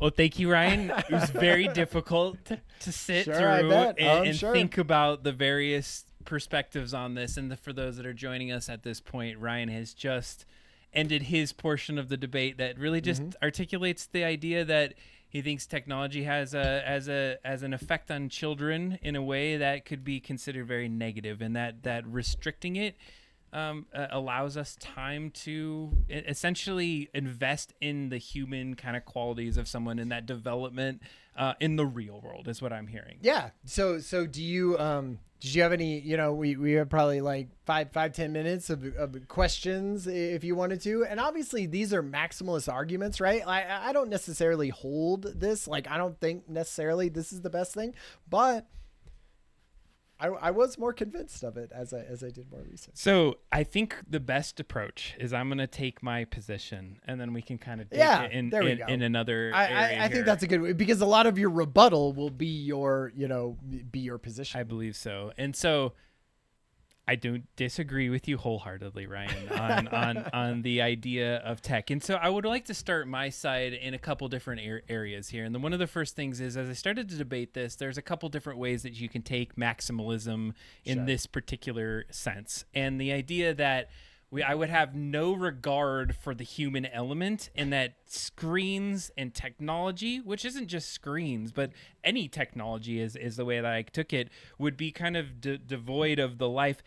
I'm not going to take the thing of like, we're going to install a chip in your head, we're going to put something in your arm, we're going to make it part of every aspect of your life. Yeah. I wanted to take a more realistic approach into this. And so I believe that kids should grow up in a digital first world in the way they grow up in a language rich world. Early exposure, heavy mentorship, and increasing autonomy. It's not necessarily screens as a babysitter. I think that absolutely is something that I'm against, but it's the idea that tech is as a literacy. It's a craft. It's part of the environment that we live in. And the idea right now that we could even restrict technology in any capacity from children, it seems unfathomable to me that could even be possible. So we don't ban books because of some idea around like they're junk food. Like we teach literacy, we teach things that need to be guided. We have to help build these kind of things. Like, so if you imagine yourself as a small child, you don't just go right into calculus right off the bat when you're in preschool. You learn a little piece of it. You learn about the numbers. You learn how to count. And then you iteratively introduce new concepts as you go through your life. And so I think the same could be said for technology, and the way that we approach it needs to be very mindful and intentional in what we need to accomplish. So one of my first points in this debate is that digital fluency is the modern literacy. It's something that we need to do. We have technology, we've grown with technology, and we're at there's very critical point where it's connected us in ways that we've never been able to connect in the past. It is almost a baseline for anything that we do going forward. The risk of waiting until 16, it feels like it's almost like an exclusion from something that's a much broader thing that we're experiencing. And so it could lower the confidence of those that are starting to move forward in their life. There's the idea that you're going to have to catch up. You're going to have to catch up into the things that others may have been involved in, because I don't see that this could be implemented at a wide scale. And so you're going to have these other distractions out there that might make it almost like, hey, get some of that technology over there for me. And you're going to be finding your way into spaces where you're going to be taking in that technology in a way that would maybe not be as mediated or intentional, and you're going to find yourself in a worse position as you get into the future. So I think that the idea of a tech-free childhood is kind of like a luxury belief. If you're a super rich person, maybe it's because you could go buy that person that can teach your kids and mediate and move them through society in the way that it is to now. But the world, it doesn't work that way. And so I think the intentionality of a few might work, but I think we have a lot bigger insights as we go into the future. So I did a pretty extensive amount of research to put some notes on some things. I'm going to hit some high points as we go through some of this. I believe that as we start to think about technology, and I want to take the perspective that it's not necessarily the screen, but it's the content and the way that we consume the content that's the problem. And so as a technology, the technology isn't inherently bad. It is just exists. It's the way that we interact with it and the way that we're going to navigate some of those pieces. And so I do believe that it can engage the minds of some folks, dependent on your economic status, dependent on, the capabilities of your own parents. Sometimes they're not going to even have the cognitive ability to help teach you the things that are necessary to move you forward.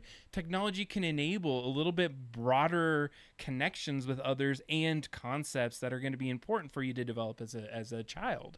And so I'm going to just jump into some ideas, is that there are apps or games or ebooks or interactive things that you can engage with that can help you out and can show you things that are a little bit different in society. And so one of the things that is important is that we have to be mindful of those apps, mindful of those screens or those ebooks or those engagements that we're working on, that they're not designed around engagement loops, but they're designed around actually education. They're designed at ways that give you ways to have friction, to detach, and then go apply in real life. And so if we have technology that allows us to get a concept and we have it as part of us, and then at a certain point it shuts off because we've set a timer or there's some sort of engagement thing that truly does have an end, then you can turn around and say, hey, I learned this thing in an app. Now I can go and look at it. You can look at a shape on an app. Okay, you're seeing a shape. You're sitting next to your son or your daughter, and you're able to engage in some sort of a game together that then allows you to then say, okay, that was fun. Now let's go and build this thing in real life. And it starts to open the doors to see the possibilities as you start to go forward. I think the idea that it allows you to see complex problems and problem solving in a way that you may have not been able to critically think away or create that environment in a no-tech environment. So if you were going to do some experimentation or you needed to get to a complex concept, the amount of time and effort it would take to build those scenarios could take away. That's the same time you think that you're engaging with the son or daughter is actually just building up enough of the resources to get the experiment so they have that engagement. So it could be argued that, the experience of pulling all that together is an experience in and of itself, but sometimes you don't hit on the actual thing that you're trying to teach or the thing that you're trying to develop. So as you start to think about these kinds of abilities, is that you have this sandbox that technology can develop for us or allow us to play in. And I think those are the kind of things that we want to continue to look at. This was a point where I started to think about it from two ways. I thought about smaller radius, very micro level, our families, our children, those around us. And then I kind of zoomed out and I said, what does society need? Are we at this developmental point in our society and humanity that it is important that we start to engage in technology early so we can continue to develop us and save ourselves from, the different things that we're facing as that maybe we've created on ourselves in certain cases from a pollution standpoint, or maybe certain things that we're going to face in the future. And so we need to be able to iterate faster. And this is an evolutionary point where we say, hey, the things that we did in the past that were so amazing for humanity, were great for the times that we had those. We're at a new point in humanity that we need to continue to grow. So I went into this with a couple of the ideas that this early literacy is going to help boost some of these initial skills, and we're going to get to a certain point faster.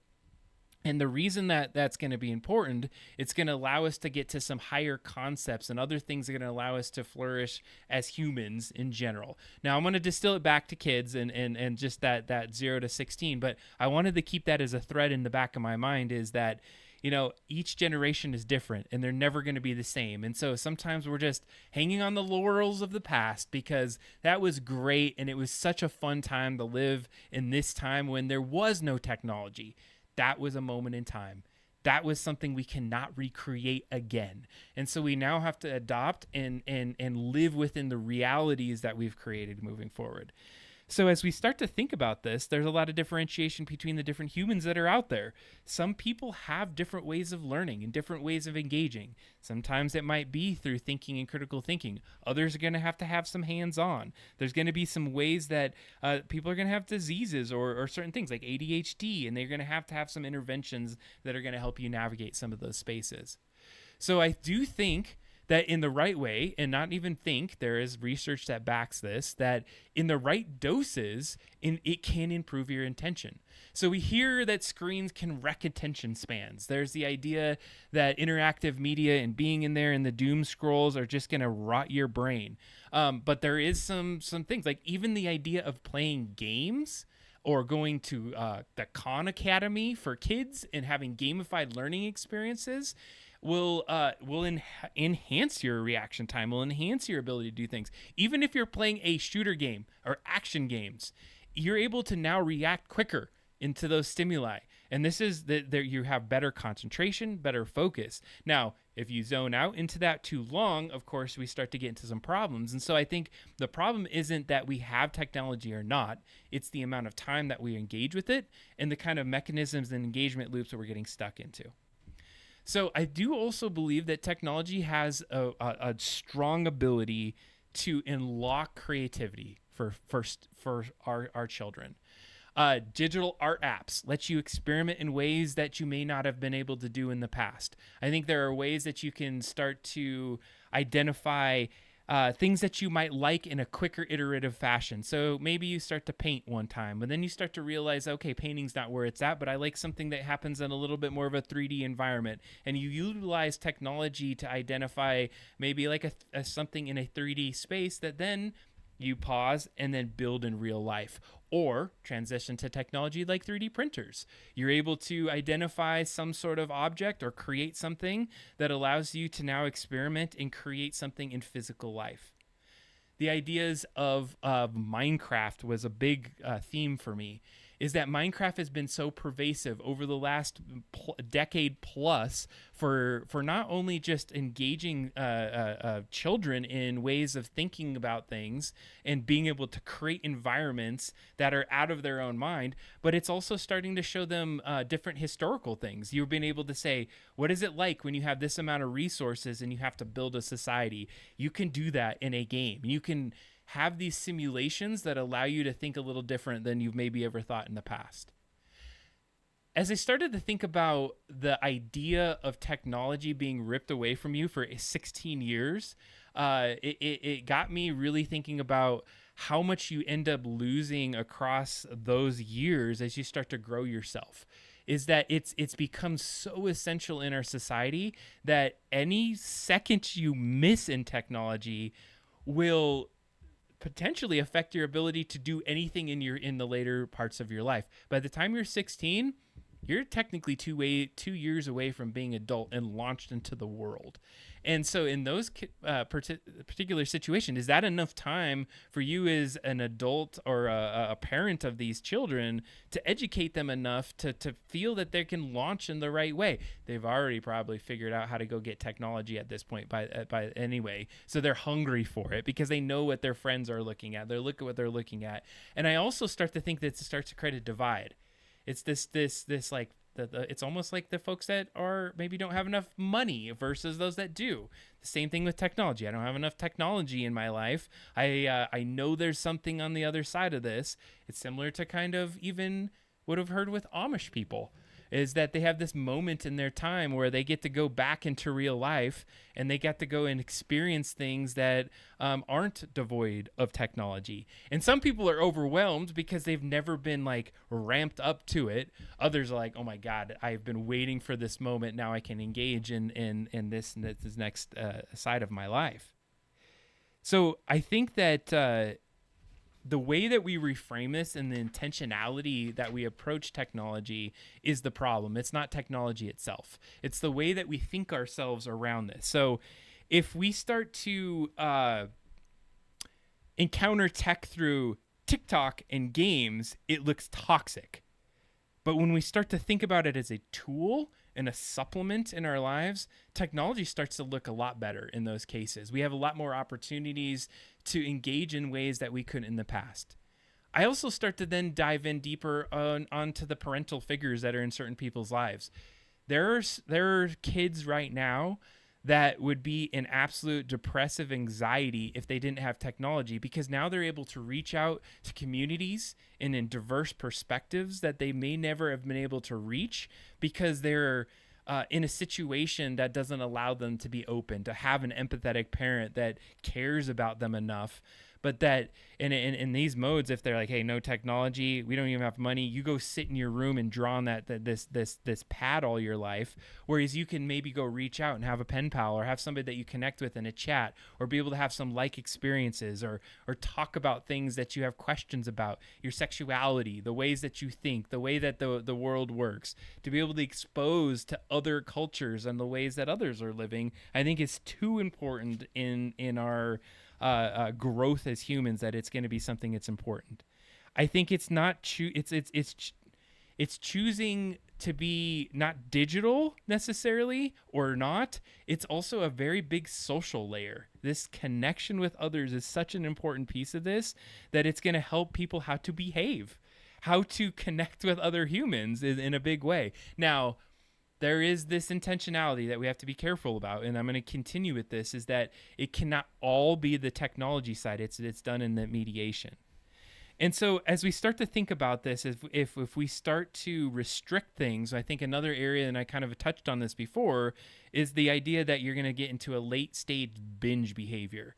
You're going to get to an area where you start to believe that, hey, I've spent 16 years being non-tech, and you're going to go do a quick flip when you get in there, and you're going to get so ingrained in it that all of the work that you had done in those 16 years to stay away from it has now put you in a slide where all you want to do is sit in your room and absorb everything that you missed over those last 16 years. Let's go look at all the screens and the TikToks that you missed, those viral videos that you felt on the outside of because everyone in your friends was talking about it.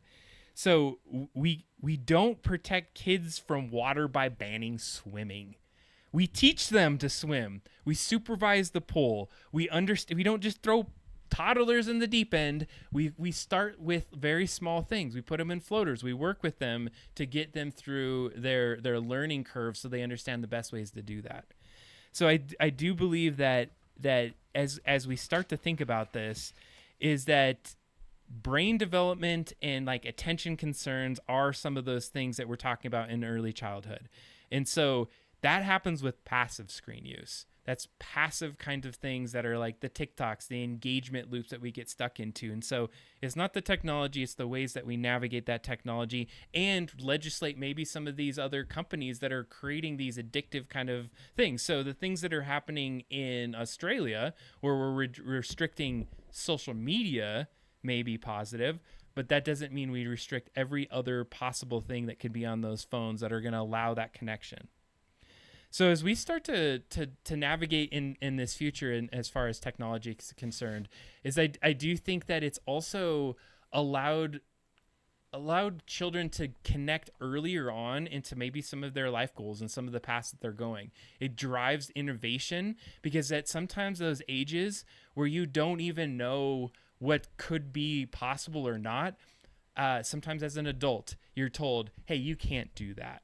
And so in your mind, you've already told yourself you can't do that thing, and you never try that new path. If you're a kid and you don't even know there's a constraint, how much of that can that drive innovation? How much that can that drive the ability to try new things when you have these tools at your hands that allow you to try new things that may have never happened in the before? It's an empowerment tool for us to move ourselves forward. I think that as we start thinking about lifelong learning, there are components of understanding that technology at the very get-go can augment your fast growth into certain problem solving, critical thinking, and allowing you to see the world in a different way. So we talked about the diversity, the adaptability, and as we start to navigate ourselves into those future sets, you're ready to launch in the world. And so if we mediate that instead of complete out ban that, it's going to allow us to then jump off at that 16 point and say, I understand this world. I've gone through this technological mindset, and I understand that now I have to be a little bit more specific about how we move into the future.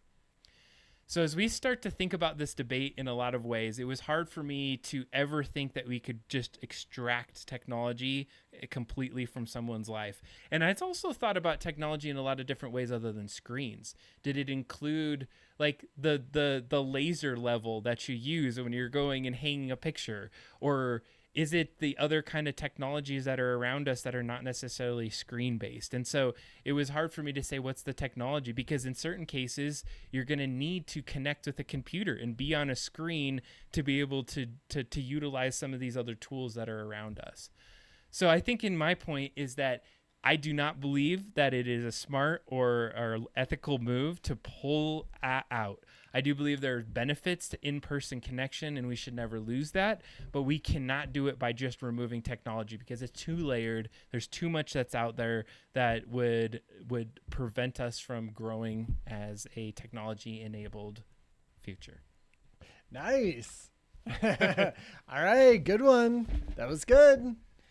How did you feel? How did you feel about your argument after you gave it? I had a hard time, and I love.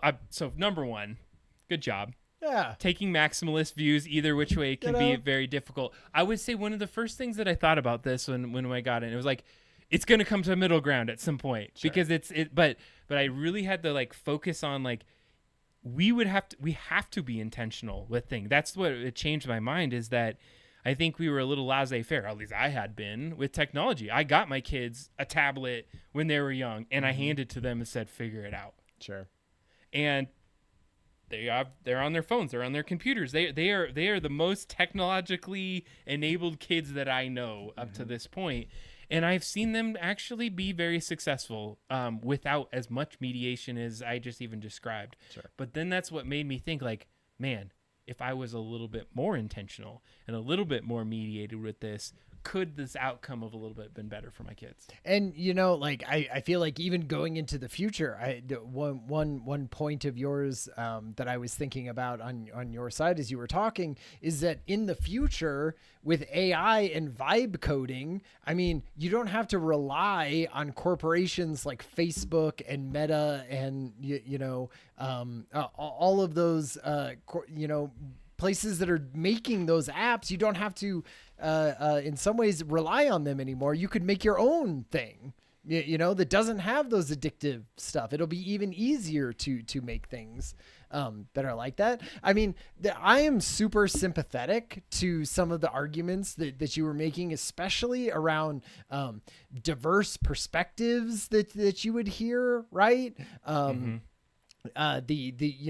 LGBTQ person who doesn't have someone in their house or in their community that they can talk to and be able to find a community, right? I feel like all of that has been amazing with technology.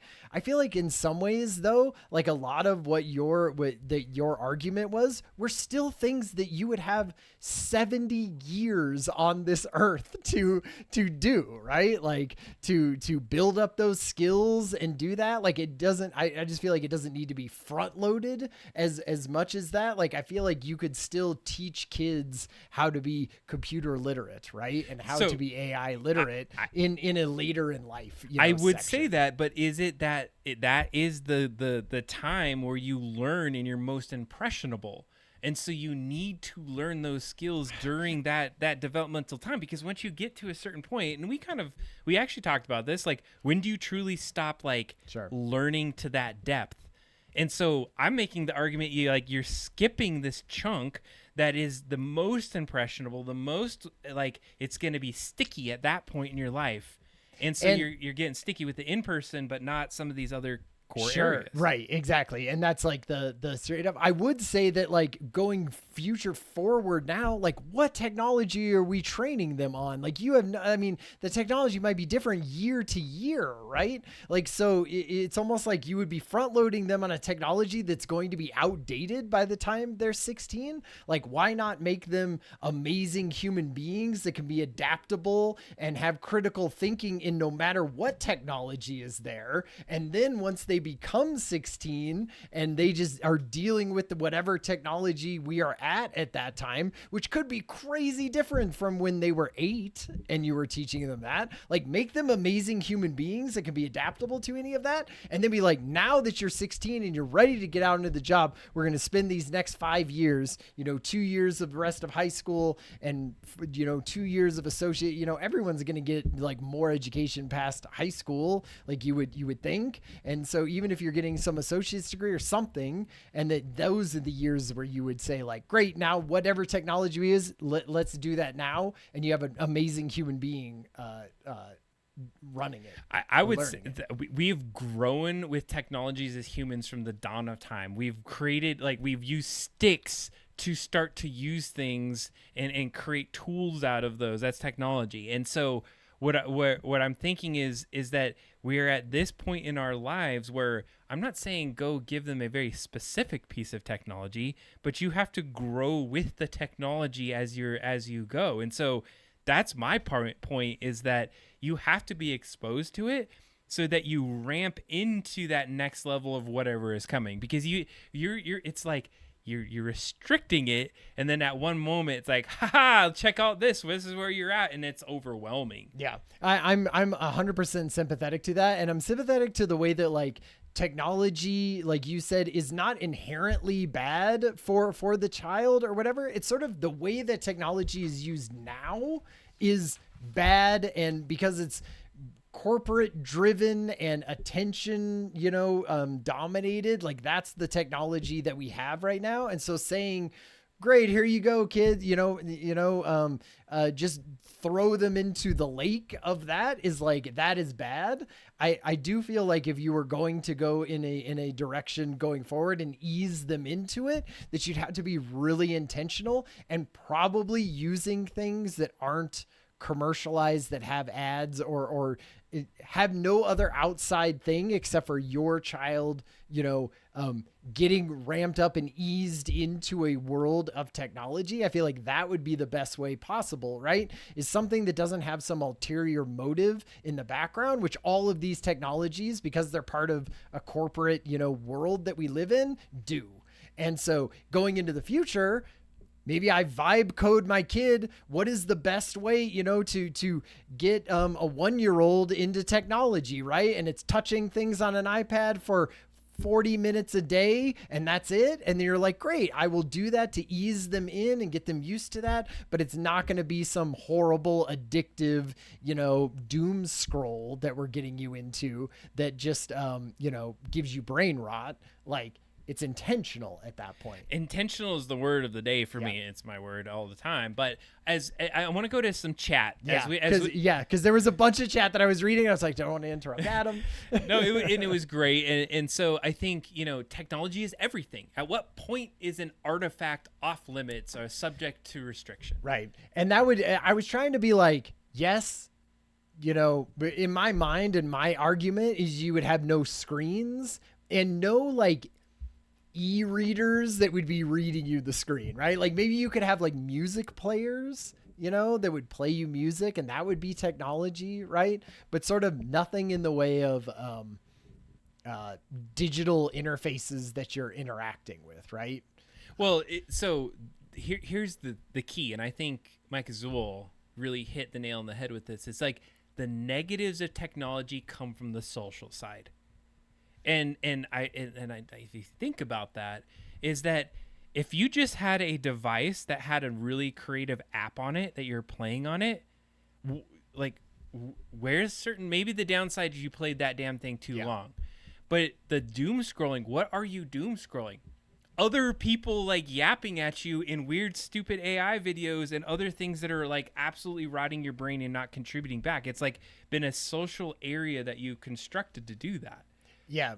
And to me, it seems like, you know, with the technology that we have right now, you could get away from that. The only thing that I would say in defense, still of disconnection slightly, is that is still an unproven thing, right? That you can create an amazing human being by slowly introducing them to technology, right? Like we haven't done that before. We have had tons of generations that have built up amazing genius people that have built society into the society that we have right now by not having technology in their lives, right? And I feel like that's a good argument that you can't say on the other side. You could say, oh, maybe that will be good and maybe ramping them up will be the way, but we don't know. Well, here's the other, I do have a debate to that, is that there are certain people that can navigate that space a little bit better, and is technology an equalizer that helps build the equity and moves people into the same spaces. And we're seeing it even now with AI,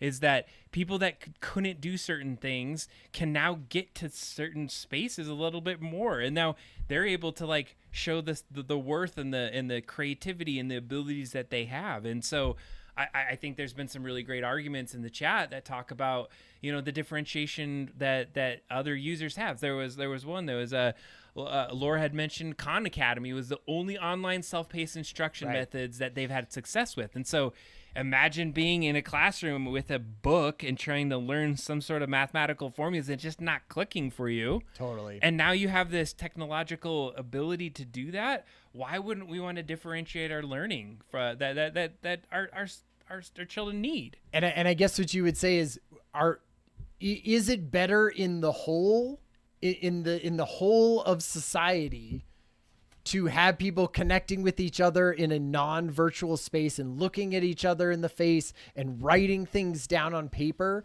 and maybe that ends up excluding and making it worse for a certain amount of people?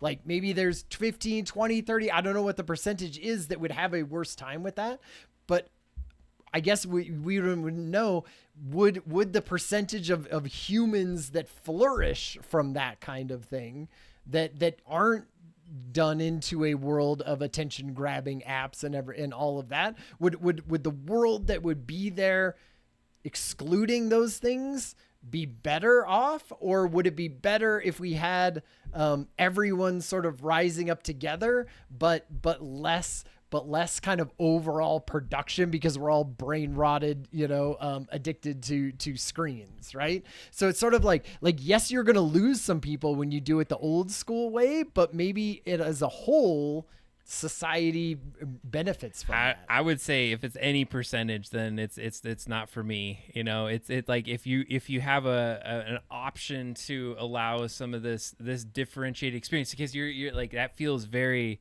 hey, this is the only way we can do this, and anybody that doesn't fit this mold, you're off the island. I get you would just have to be more intentional with those kids as well, right? In the same way we're talking about, you'd have to be really intentional with technology this way. You'd have to be really intentional with the 15, 20 out of whatever percentage that are falling off doing it that. You'd have to be like, okay, those people have tutors or more help or something that allows them, to learn in their amazing way that doesn't just fall back on technology.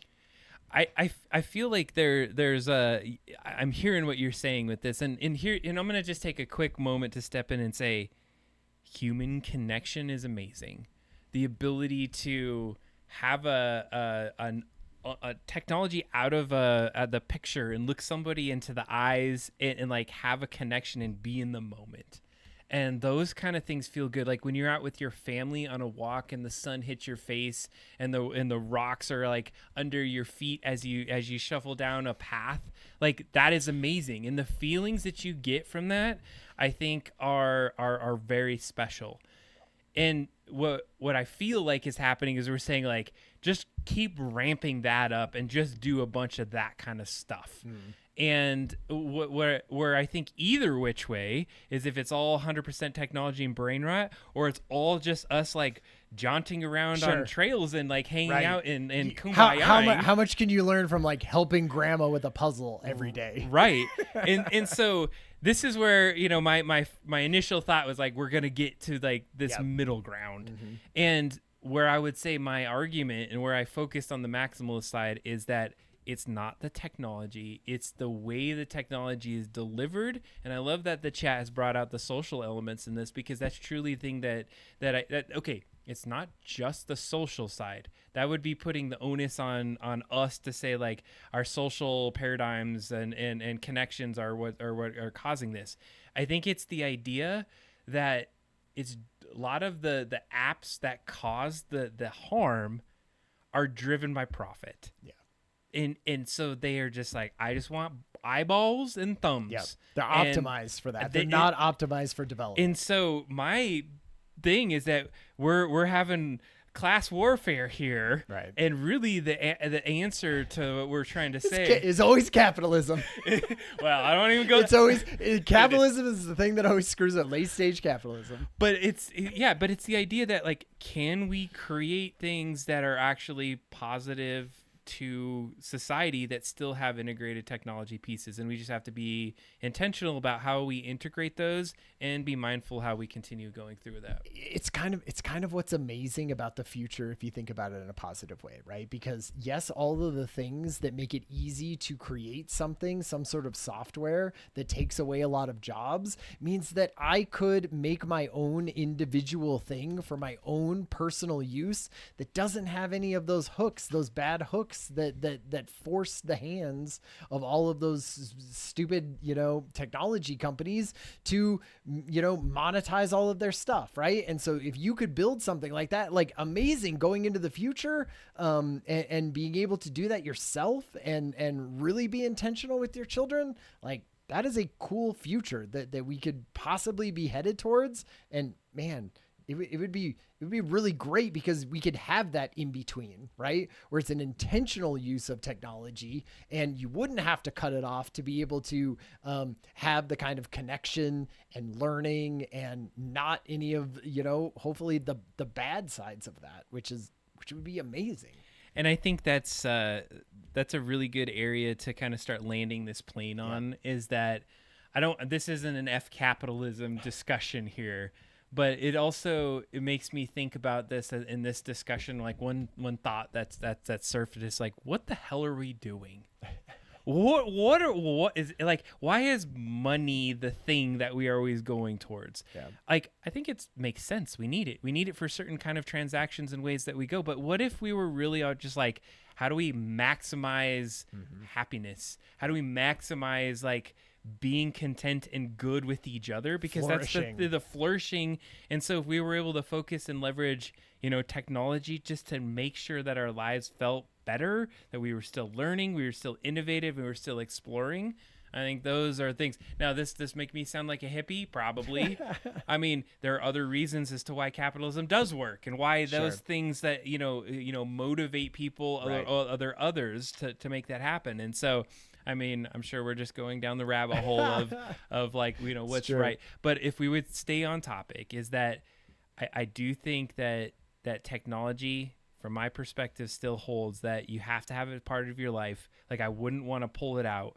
We would just want to be very specific about what we choose to do. Yeah. And then we build some culture around making sure that we're doing that in our schools and the systems that we do with our education and the ways that we live our lives, that we have, like, said parent groups and words, and that we talk about this and saying, hey, we're going to have a technology off night over here. Don't bring the phone. Next week, we're going to have a whole video game land fest. Yeah. And that way you're balancing it enough that somebody doesn't feel left out, that you're getting a bit of both, and you're kind of like raising all boats at the same time. I think that's a great way to think about it. Thank you for this debate. I feel like it was good. We got to hear both sides and extreme sides of it, and then talk about like what an actual feasible future of kids and technology was. So thank you. And thanks for the chat. I think we have a lot of really good feedback, and it helps us when you engage that, because I know it's in your mind and you're thinking about these things as you go through. So please put those thoughts out there, because I think we wouldn't be able to be on a podcast or doing streaming if it wasn't for technology our ability to connect. So thanks for these connections. We'd be saying this to 4 people around a fire pit, which would also be fun. That's right. Ryan, what do you got in your hand today? I just thought this was fun to celebrate our debate. My parents, he Higley sometimes in the chat, brought me this little fun little pineapple from Hawaii. And so I thought I could just like pour myself a drink. Do you want a drink? You're like, I'm going to pour myself a drink. Oh, this is so good. So good. I won that amazing debate. Exactly. I'll just pour myself a drink for my amazing debate win. Oh God, you barely got it. No, it's fine. That's good enough. So cheers. I know it does look a little bit like perfume. Cheers. Let's see what this Hawaiian liqueur tastes like. Are you sure it's not perfume? Oh God, it's cologne. No, I'm just kidding. You're like, oh my God, it's delicious. 100% alcohol. It's alcoholic thing. I'm glad Mike Azul said this. He's contemplating issues with having 11 and 7-year-olds, and right. I unfortunately for me, I was like, damn, why didn't I think about this earlier on in life? Where like, how could I have created these interventions here? Right. Like I still have a 12-year-old, so I feel like they still have a few years. I'm just like discounting my kids. They're You're like, what are they, 15 and 16? Forget it. Learning over. So the formal debate is over. Yes. And for the podcast pieces, but I think about where my kids have gone. So let's maybe just do some anecdotes for a minute. It's because that'd be great. When my kids were about 5 and 4 is when I got a divorce with my wife, ex-wife. And one of the things that was really, really hard for me at that moment was how do I stay connected? Because I don't know, I was really attached. I wanted to be around my kids. Sure. And so it wasn't long after that I got them these things called a Nabby. And they were like these big kid tablets, and they're around 5 or so years old. I remember those. So I loaded a bunch of pictures on there of our family. I was able to like find some interesting apps that were there, like help them with like some learning things. And so I gave them those things, and then they were like taking pictures, and they were learning things. And I remember conversations with them about them like, bringing out their little Nabby and having a little story or showing me some things. It wasn't long after where it was probably when they were around 7, 8 that they had phones.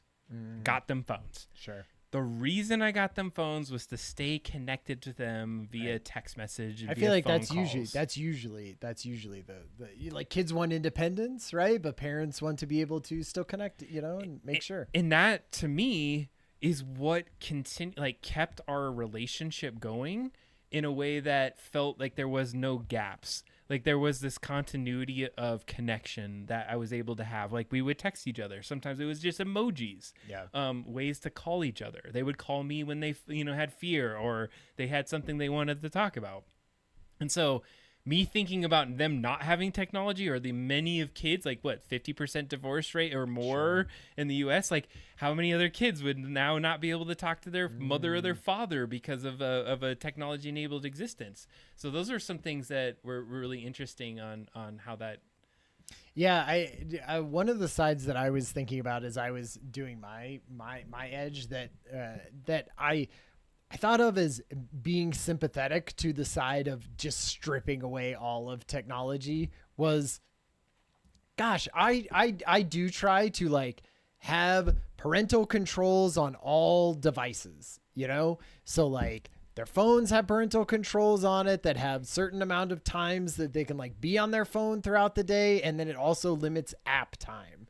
So like you have like, the kids usually have like 2 hours, like between 2 and 3 hours of phone time that they can have, on their phone. And, 3 hours of that can't be Clash Royale.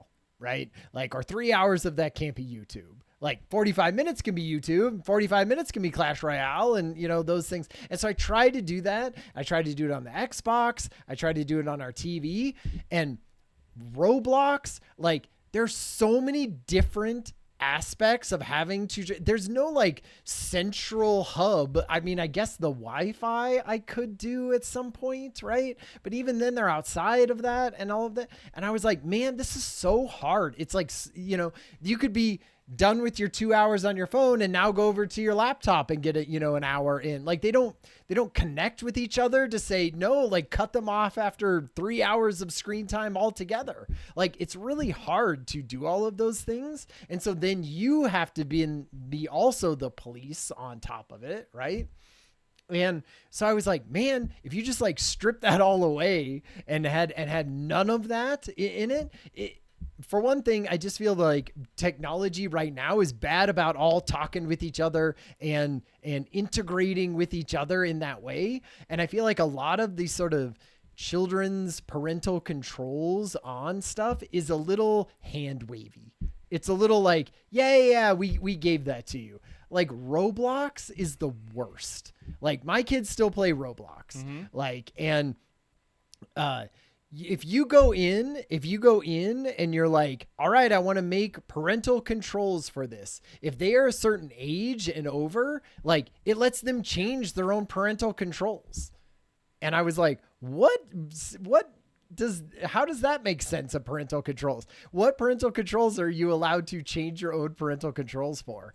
And so just the way that all of these companies are doing that is so, different from how I would want to like actually limit the amount of screen time and stuff that the kids have. It just makes it so hard. I was like, this should all be easier somehow. It's so interesting to hear this perspective. This is the after After podcast. Mike is old.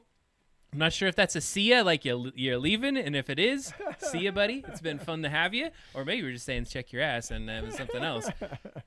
I'm going to give you the opposite perspective. Yeah. 0 parental controls, 0 limits for my kids. They have had none of that.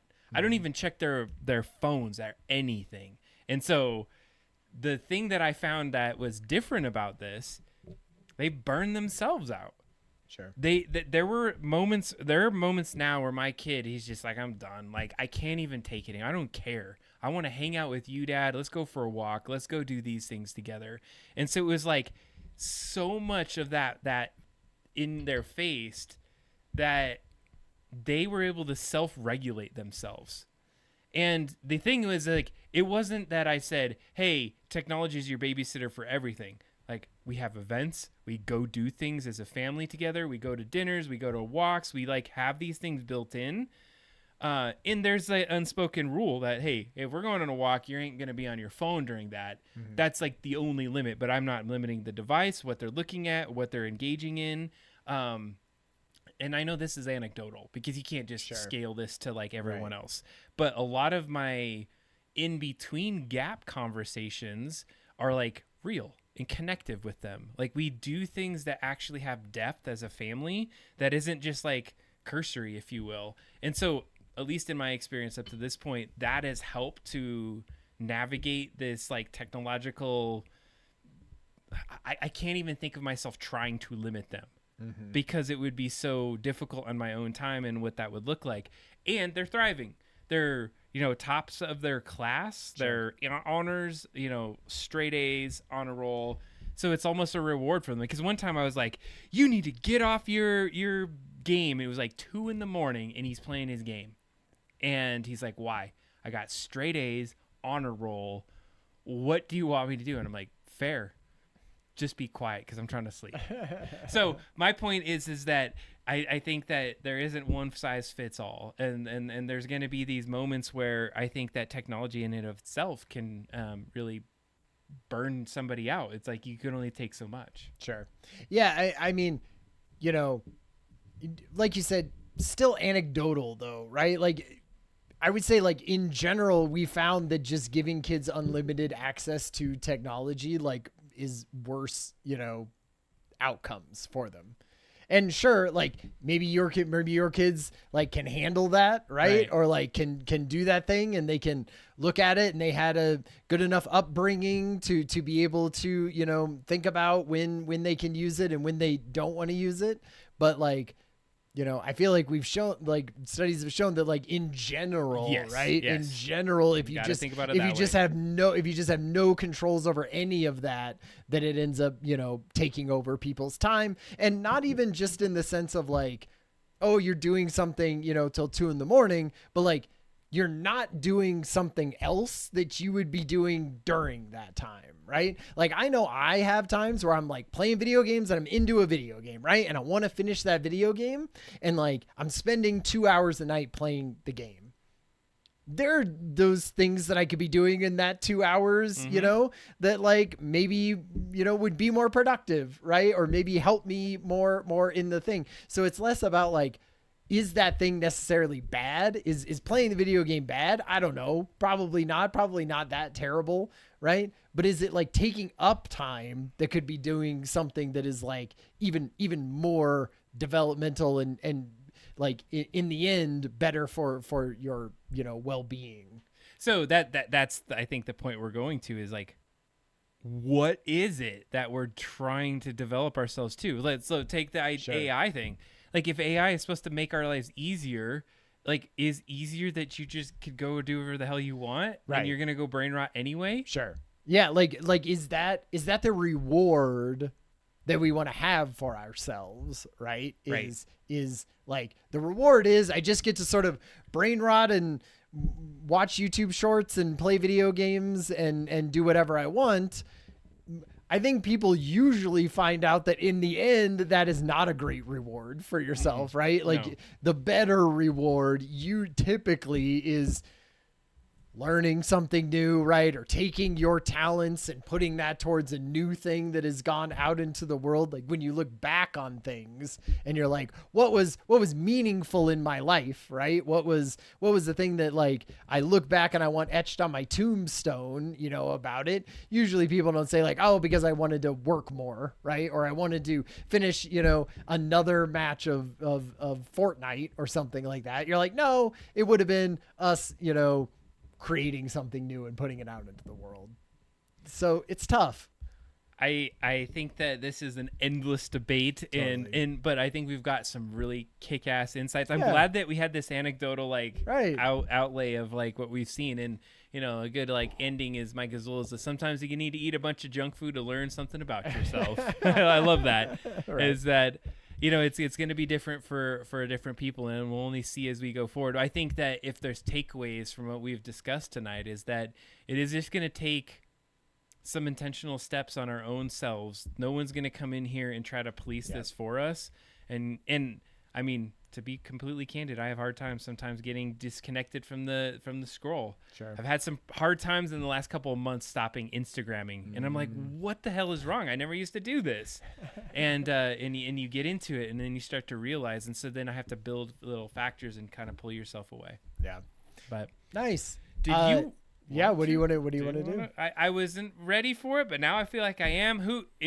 Who's with us tonight? Do we have half an hour of Do we want to do a drawful anime? Drawful anime. It's the new go-to. All right. Nice. All right, let's do it. If we're down for a drawful anime, yeah. If we get some love from the chat, we will go do that. I'll tell a story. I told this story to Adam, but I never told it on stream, and I was thinking about it today. So when we moved as Adam gets drawful set up, I'll just tell this story.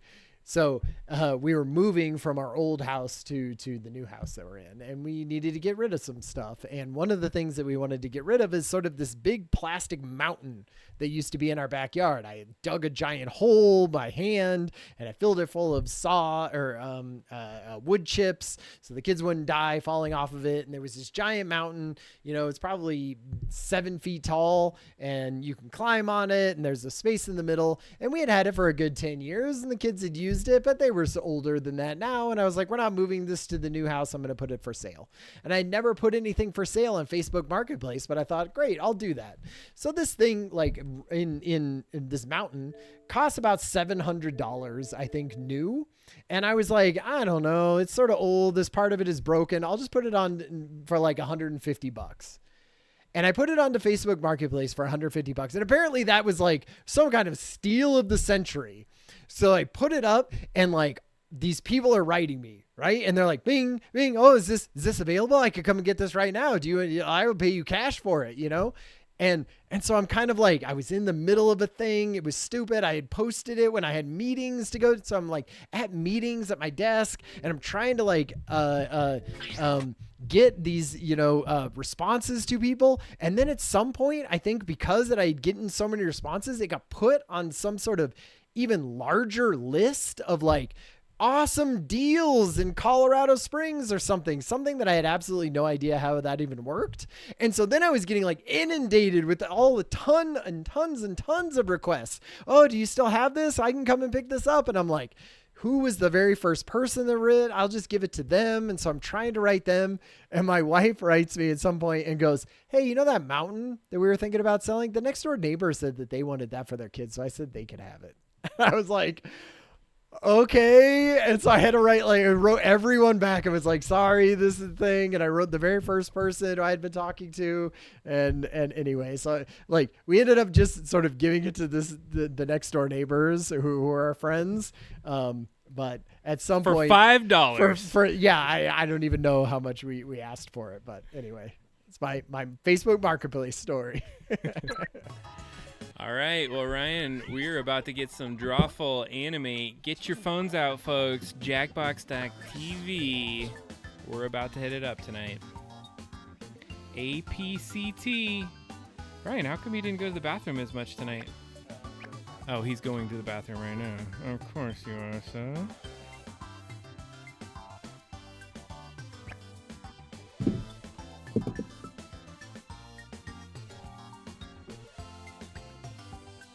Oh, I had my normal name on this? This is not good. Wait, can I... Crap.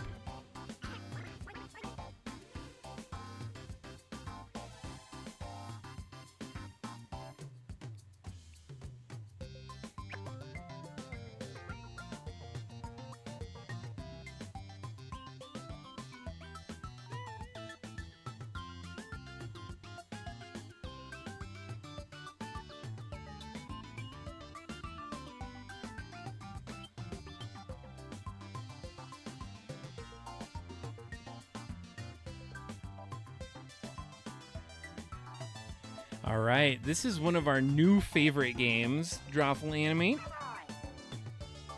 Oh, that's a cute little mouse there with a little tail. I gotta get a new character.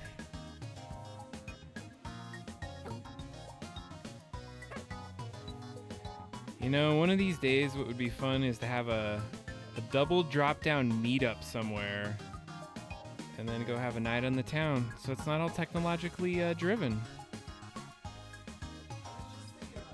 Ryan says he was just thinking about that. We're actually trying to think of maybe doing a live event somewhere, which would be really fun.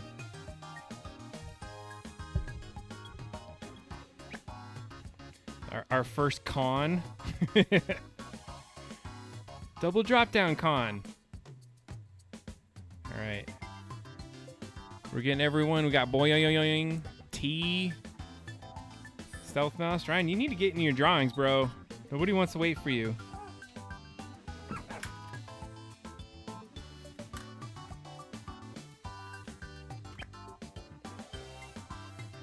Ooh, this is very, And just shout outs to all my gym rats out there, all my double drop down gym rats. oh hell yeah. Y'all been helping me get over the hump of keeping fit. I have been terrible at my gym rats. Ah, Adam. One of the things though is that I'm thinking that it is motivating, and I'm like, I'm hella motivated right now, but I'm gonna check in just to say how motivated I am, even if I'm not doing the thing. All right, I think I got mine. Let me submit.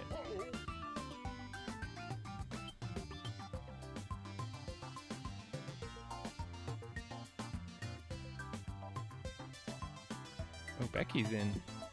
Wait, who's the VIP? Does it show? Oh, so Stealth Mouse, wait just a second. You are the VIP tonight. I don't even know how you got VIP.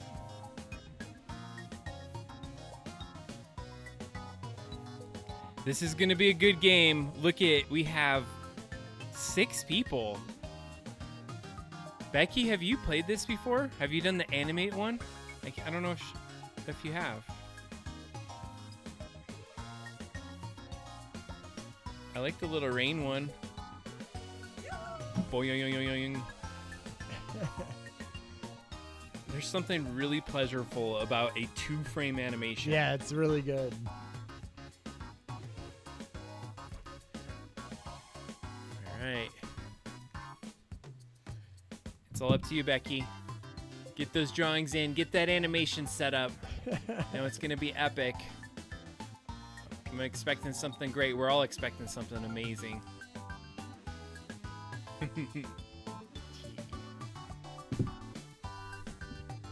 Man, how long ago was it at the 24-hour stream? It feels like it was ages ago, right? huh? November, so 2 months. A couple months ago. We may have to do a mid-year 24-hour stream. Do a mid-year 12-hour stream. 12-hour, there you go. That would be fun. Have you got your thing set up at your house? Yeah, it's more set up than it was before. I don't know if it's 100% set up, but... You're, wait, hold on. Are you on? Am I on? Oh, yeah, you're on. Okay, we're going. Becky's got the juggler on there. Nice. Loving it. That is good. It's Drawful Animate. You can't pull off a fedora, but you probably can nail some little drawings. This game is going to be 1 round, so make it count. Ooh, one Okay, round. you get it. Wow. Because there's 6. Wow. I've sent a prompt to each of your devices. It might be a little odd. Oh like my Muddy sweet Swamp or God. the ethics of restitution. Make an animation on your device that would fit that title. When you're done, hit submit. You'll get points for each player that guesses the correct title. All right. You've got this. Good luck, y'all. I know Good it's hard luck. as all hell out there.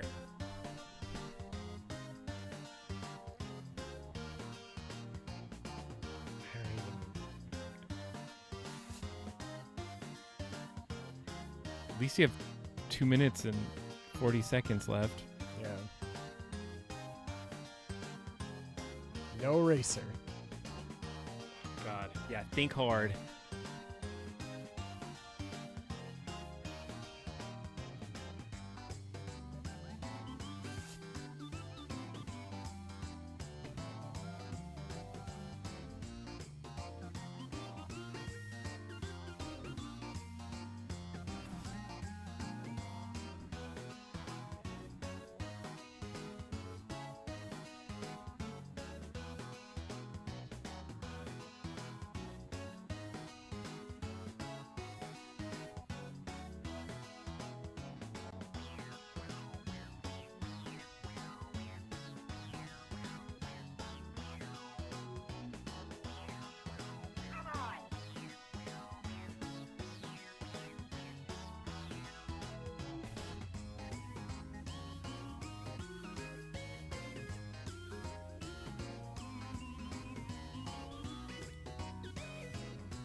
One minute 30, I'm folks. making my voice very friendly to remind you to start working on frame 2 if you haven't already.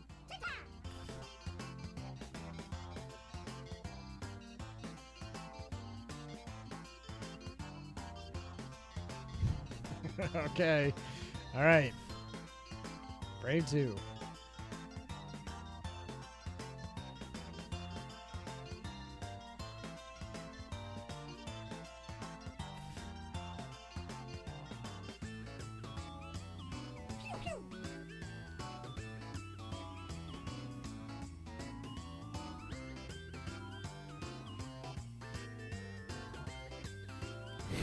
God. I got a concept.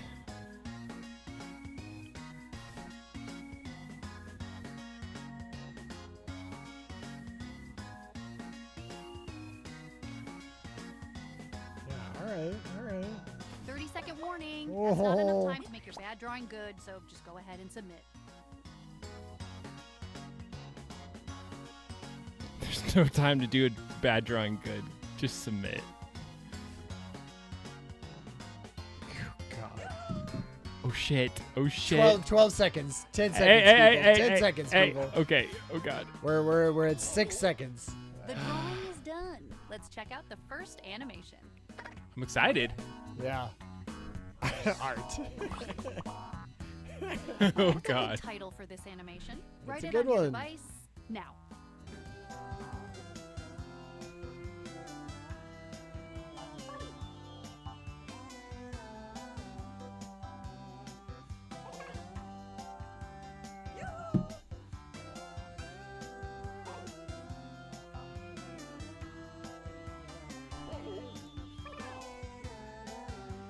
I don't know.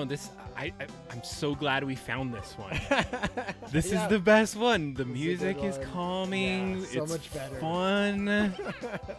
You get 2 drawings per time. So Not to be good. dramatic, but you need to submit something soon or the game is ruined. Or the game is ruined. 5 seconds. Maybe less.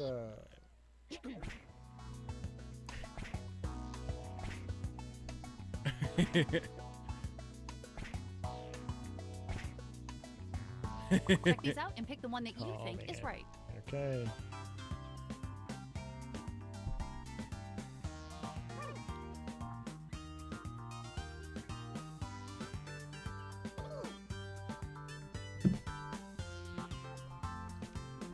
Come on, Now I'm vote. questioning. Now I'm Do it, just questioning vote. what you can do.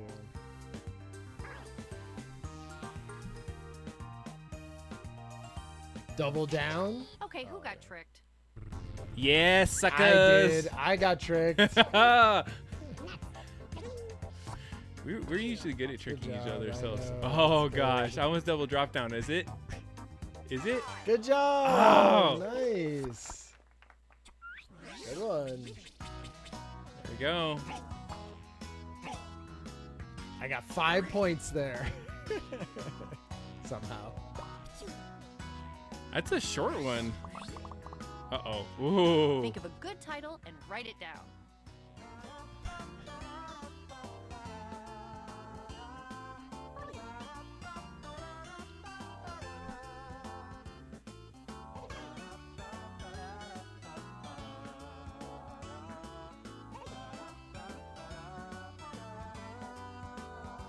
God. I didn't even play this. This animation back.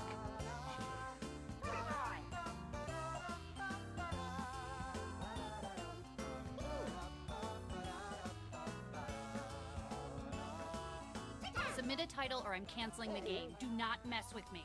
Can you play it, or do you just like tap between the frames? Yeah, I just tap between the frames. Scandalous.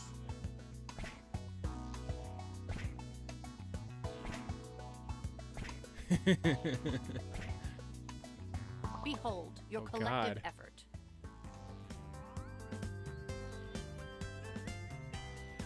I don't even get to give pluses and minuses on these. Oh man, I don't know if I could double down. Oh, double down. I don't know if I can You double try drop it? down on this. Double drop down on it. Okay, who voted for what?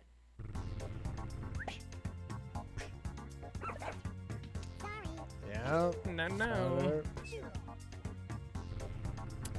Take it. All right. Good job. So there's a one person in the audience too. Yeah, I think it's Origami. Our new subscriber. Oh, boom. Yeah, should have double dropped down. Wait, did you get double points for somebody double? No. No, I don't think I did. That was a good good rise. And starting to get close. Okay. First instinct is Get you have a those good titles delay. Damn. Oh, Origami's T. Okay. We appreciate the subscribe tonight, Origami. It was in the totally. middle of the debate. It It's was great. a great moment to Perfect. just be able to see new subs. It is awesome. We really appreciate you hanging Yeah, out. totally. Hopefully the new job's going well too, by the way.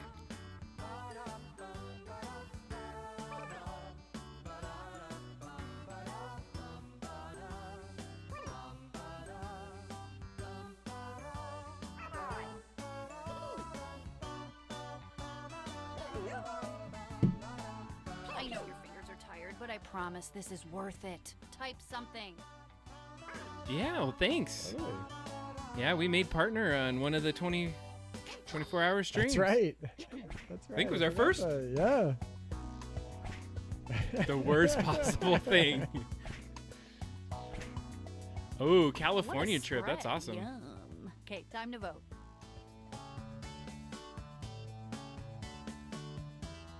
Oh, man.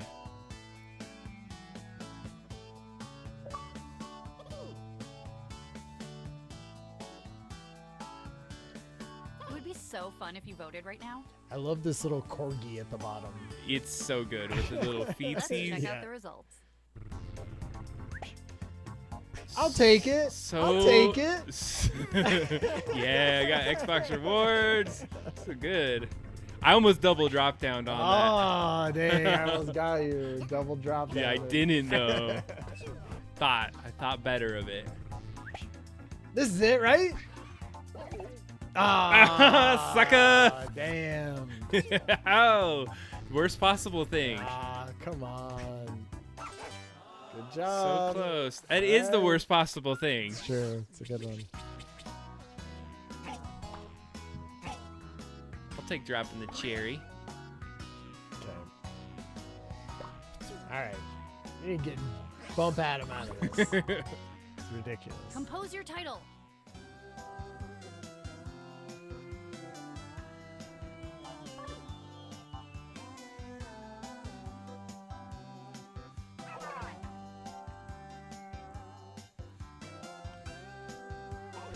God. I'm convinced that I've had the hardest one so far based on what I've seen.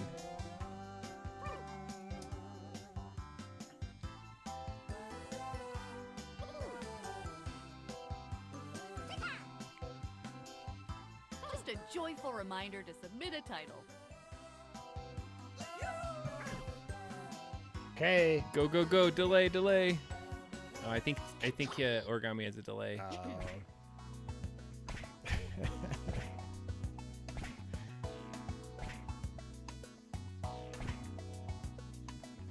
Uphold democracy right now by voting.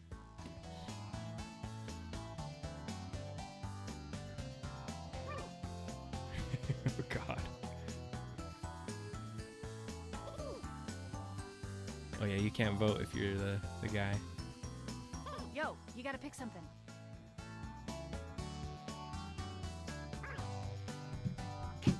Okay, I'm actually curious how this one turned out. Bad neighbor. Oh, God. Nice. Good one. My little plane. Thank you, audience. Oh, you needed that. Yes! Somebody got it! Oh, Yeah, double! Oh my double. God! Everybody got it. Oh! Yes! Good. It's I will good. take that. Yeah, I like him pointing. Pointing. Thank you. Yeah, Good. it was hard. Like half of my time was thinking that. Nice. I'll take Oh, that. second. Thank you. Follow. Yeah, that was a good one. I knew that wasn't the one, but I knew. But that was a good one.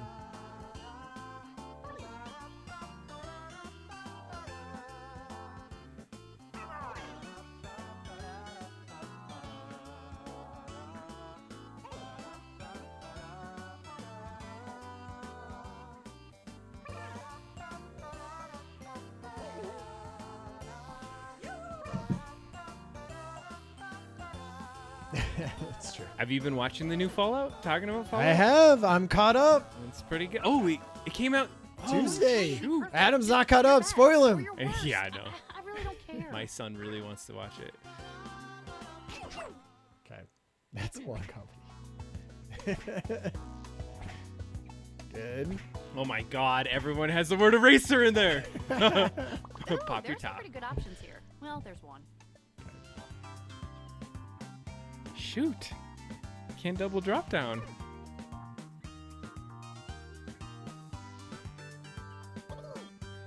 Do you get penalized if you double drop down? Pick something. Let's see what people picked. Shit. Yeah. Ooh, okay.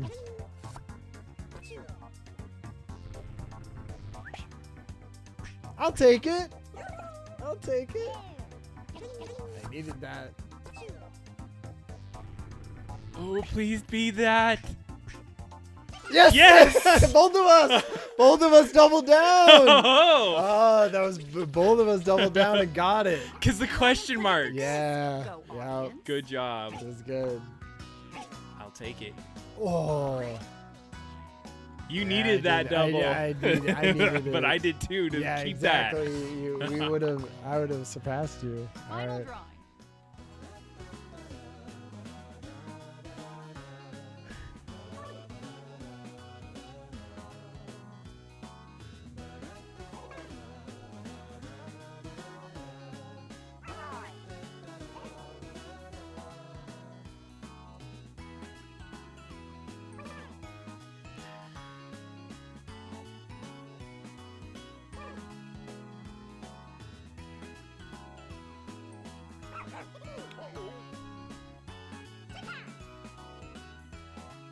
Just a friendly reminder to submit a title.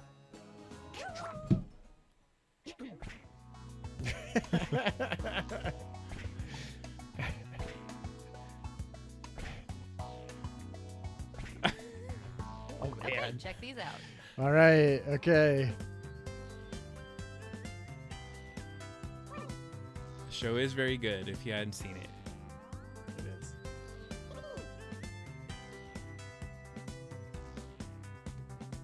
Accuracy never. Let's see what happened. Oh my goodness! Somebody.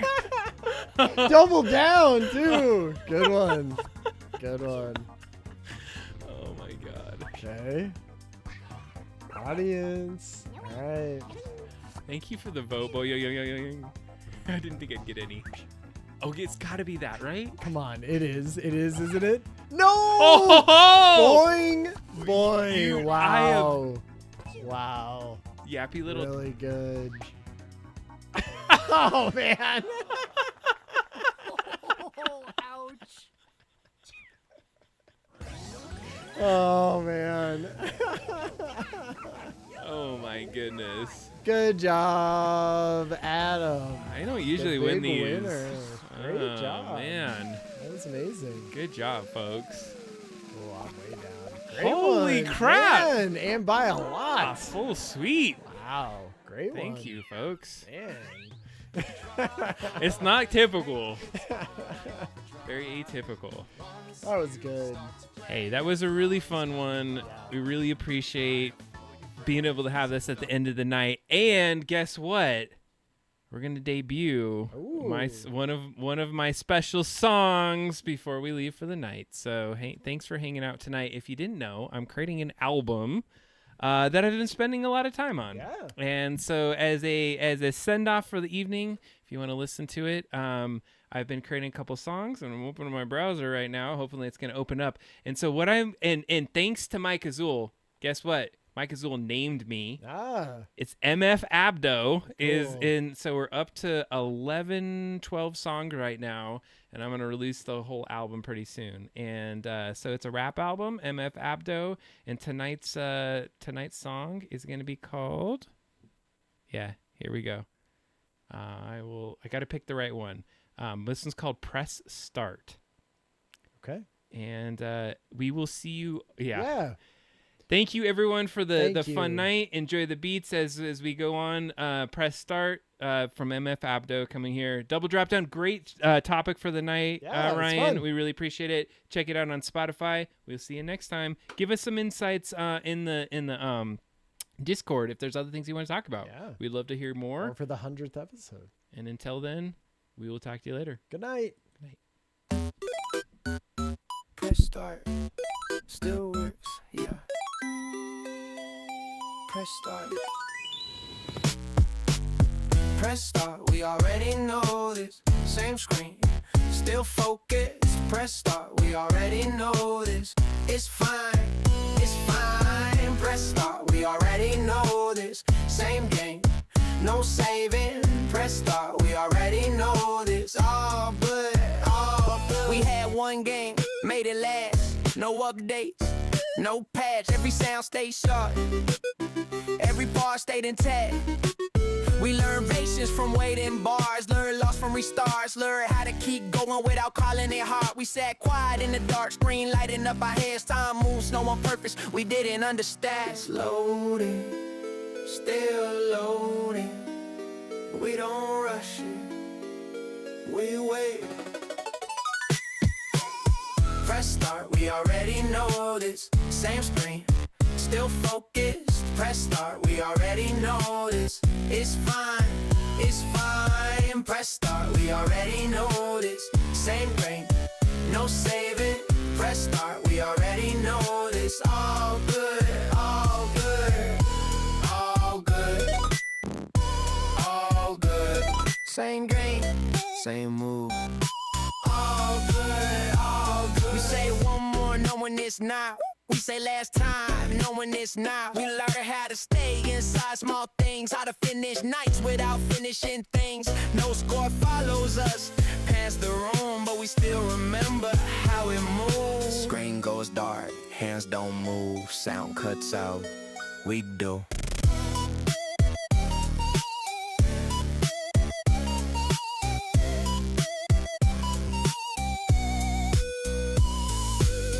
Press start, we already know this. Same screen, still focused. Press start, we already know this. It's fine, it's fine. Press start, we already know this. Same day, no saving. Press start, we already know this. All good, all good, all good.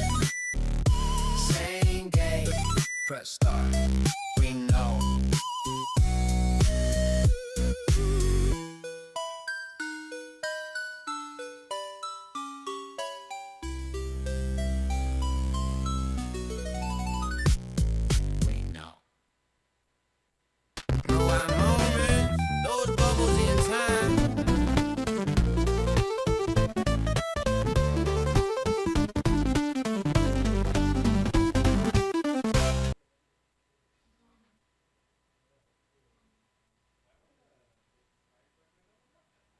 See, right? Yeah, from the game stuff. That's awesome.